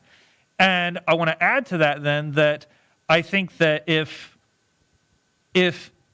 it seems really incredibly inefficient to have constituents and the senator both have to come to a different place than where all of their work is being done. And if office hours are indeed for meeting with constituents, then we should be going to where the constituents are. And for most of us whose constituents are on the main campus, that's not an issue. For most of us, MU is right within spitting distance of where most of our constituents are. But for the folks over in CVM, they don't have that benefit. And I think that when we're thinking about accessibility, that's something we have to consider. Senator Wagmeister. It was mentioned very briefly earlier, but I just want to bring up the topic of incentives. If we've mostly all acknowledged here that vet med students are quite busy, and it brings more incentive to them if they don't have to come to campus for an hour a week to run for Senate. So if we're having a hard time filling our vet med seats, something to consider would be making it easier for them to hold the position. And it's just a way to meet in the middle to give them the opportunity to have office hours in the vet med area, on top of already talking about how if vet med students are hanging out there, I mean, it makes more sense for our senators to hang out there as well. So incentively, if we're trying to fill the vet med seats with good quality senators, you're going to get the biggest pool of applicants by meeting them in the middle if we can all acknowledge that they're very busy. I yield. Senator Hayes. I think that regardless of what the purpose of office hours are, as they're not, specifically delineated in the bylaws, this does make the office hours more flexible for both the constituents and the senators. It also makes it so that it works better on everybody's time schedules. And rather than having everybody meet here and that being like the standard is meeting at the MU, maybe it would be better if we allowed all senators in the future to meet in like their constituency areas, whether that be the colleges or the residencies, because maybe that would work better and allow the constituents, flexibility to meet like if the students are on campus, they can meet in the MU. If they're living at SUV and that's where your senator is at, then you could meet up in SUV. I think it would be more flexible for everybody. And still, if you wanted to meet up with senators, it would be great because it's not like any of us come here, late at night just for whatever. Many of us take our office hours, during times that we have a spare hour on campus. And that's when we have the time to run into our other senators and collaborate. And if you really want to meet up with the other senators, you can still do that. This bylaw isn't forcing anybody's hand. It's just giving everybody the option to be able to be more flexible. So I'd still urge everybody to just vote yes. I also called a question. Been an objection. We have a couple more people want to speak. Senator Claiborne. Obviously, I'm in support of this bill, and I just want to reiterate that people living off campus can also live farther than vet med, but they do have class on campus, just like people from UV, Buddy Corps, Res Halls, they all have class on campus, but vet med people do not have class on campus. They're only one thing, which is 2 miles away. I yield. Senator Mahoney.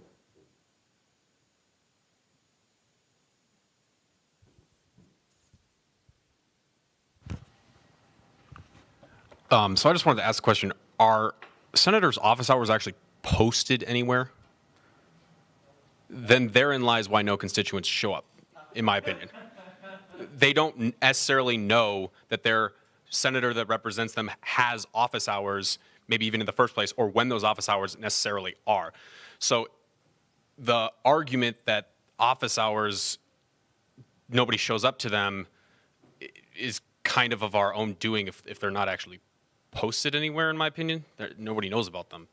At least I've been here 4 years and I've never knew my student government senator had office hours. Senator Risvik.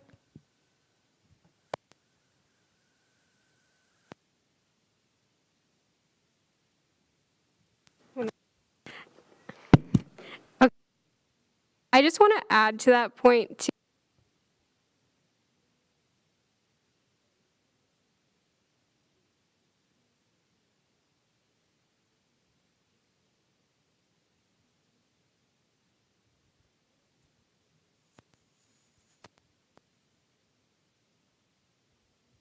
I don't really.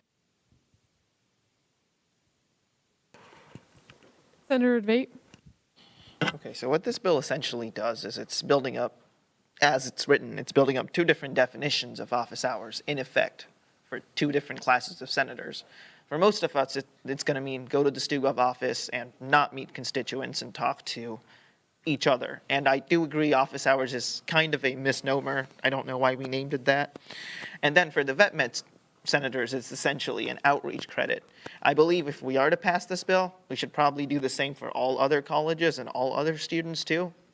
SUV, like Senator Zuber brought up, why not have engineering senators do their office hours in the middle of Marston, where clumps of engineers are going to walk through and they're going to see me instead. And at that point, we essentially turn the office hour into an outreach credit. And then we have the outreach credit coming up. So essentially we'd have two incentives for zero incentives for senators to be in the office. Office hour is probably a bad name. We should probably switch that out. And this doesn't have to be burdensome. Most of us, our office hour is the 1 hour before we come to this room, because we're in the MU anyway. I don't see why we can't just keep doing that.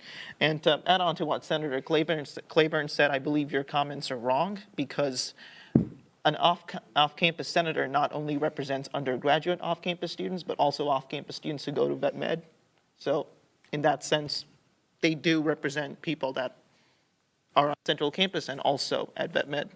I just respectfully wanted to bring that up. I yield. Senator Yang, I believe you've used all your speaking privileges, so if you want somebody. Question has been called for and seconded. Any objection to voting now?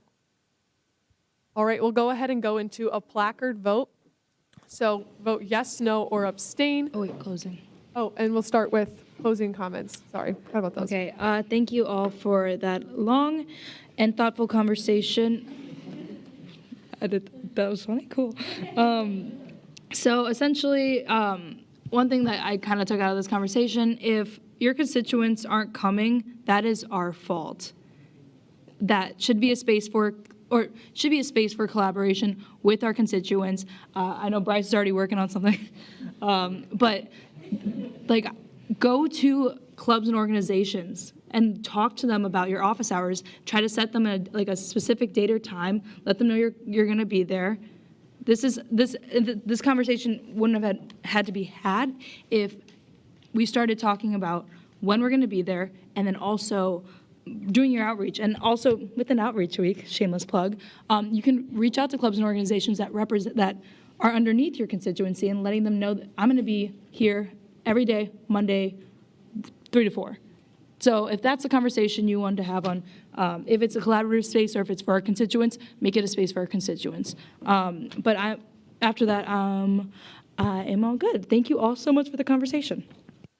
All right, we'll go ahead and go into a voting period. Vote yes, no, or abstain with a placard vote, please. We'll start with yeses.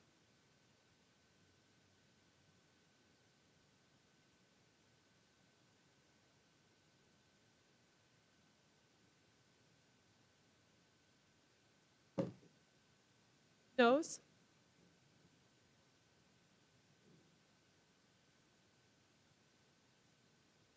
And abstentions. Of a vote of 22 to 5 to 1, the vote passes, or the bill passes. Moving on to new business, 2021-2-010Y, move it to consider as read. Senator Finaldi. Title? Move to consider as hi, can this is, okay. So I propose this bylaw with support of Senator Hayes to eliminate the requirement that we read a bill before discussing it.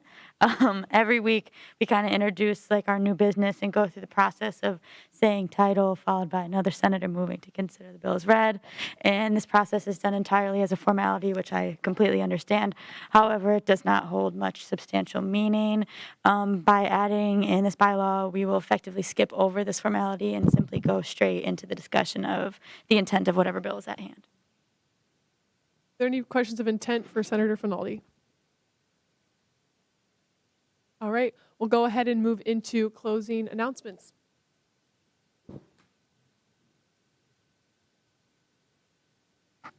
Finance Director Zastro.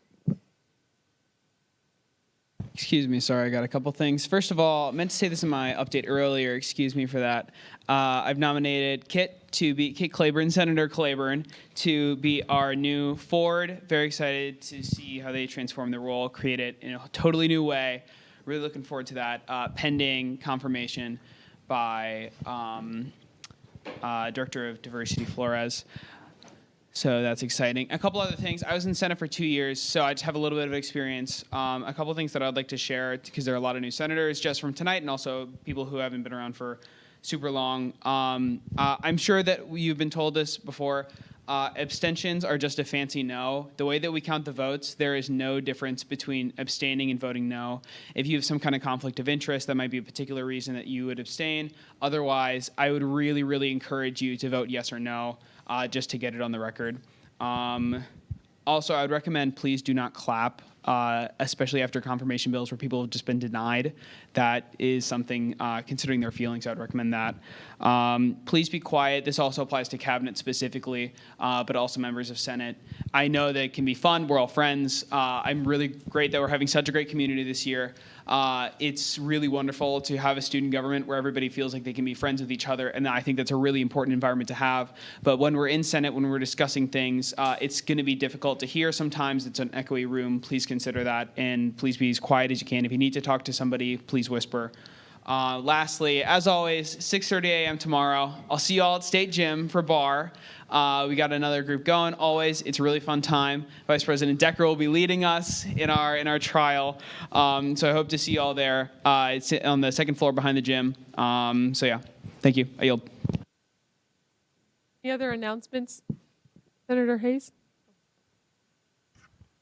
Hey everybody, especially to the new senators. I've made this point before earlier in the year, but I have an internship that I'm doing right now with, it's called COVAX. It's supposed to be trying to get this college campus in particular vaccinated. And I'm looking for leadership or leaders who on campus to help me just share their message of why they got vaccinated and why they think it's a good idea for for the rest of the student body. And so if you are interested in that, please come up to me. Jarls, especially you, I need to talk to you tonight anyway, so that'd be great. All right, if you're interested, please reach out to me. Thanks. Senator Debate?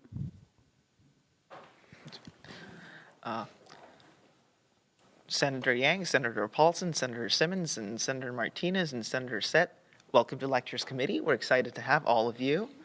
And speaking of lectures, coming up, we have Virality, Vitality, and Vulnerability, Christianity and Cultures, Ecosystems of Meaning by Dr. Justin Bailey, tomorrow at 6:30 p.m. in this very building. On the 13th of September, we have Youth Voting and the 26th Amendment, Youth Can Make a Difference by Dr. Bobby Gentry. Also, in this very building, in the sunroom. That's all we have coming up for this week. And if you want to join lectures, we still have open spots. Just one announcement. I just sent out committees today. So if you're on a university committee, you should have received communication from me. And if you have any questions, feel free to reach out to President Campbell or myself. I'll move on to Vice Speaker Crabb for closing announcements. All right, you are all troopers. It's 9:35 p.m. So all I'm going to say is, new senators and mentors, will be receiving an email from me this week pairing you all up.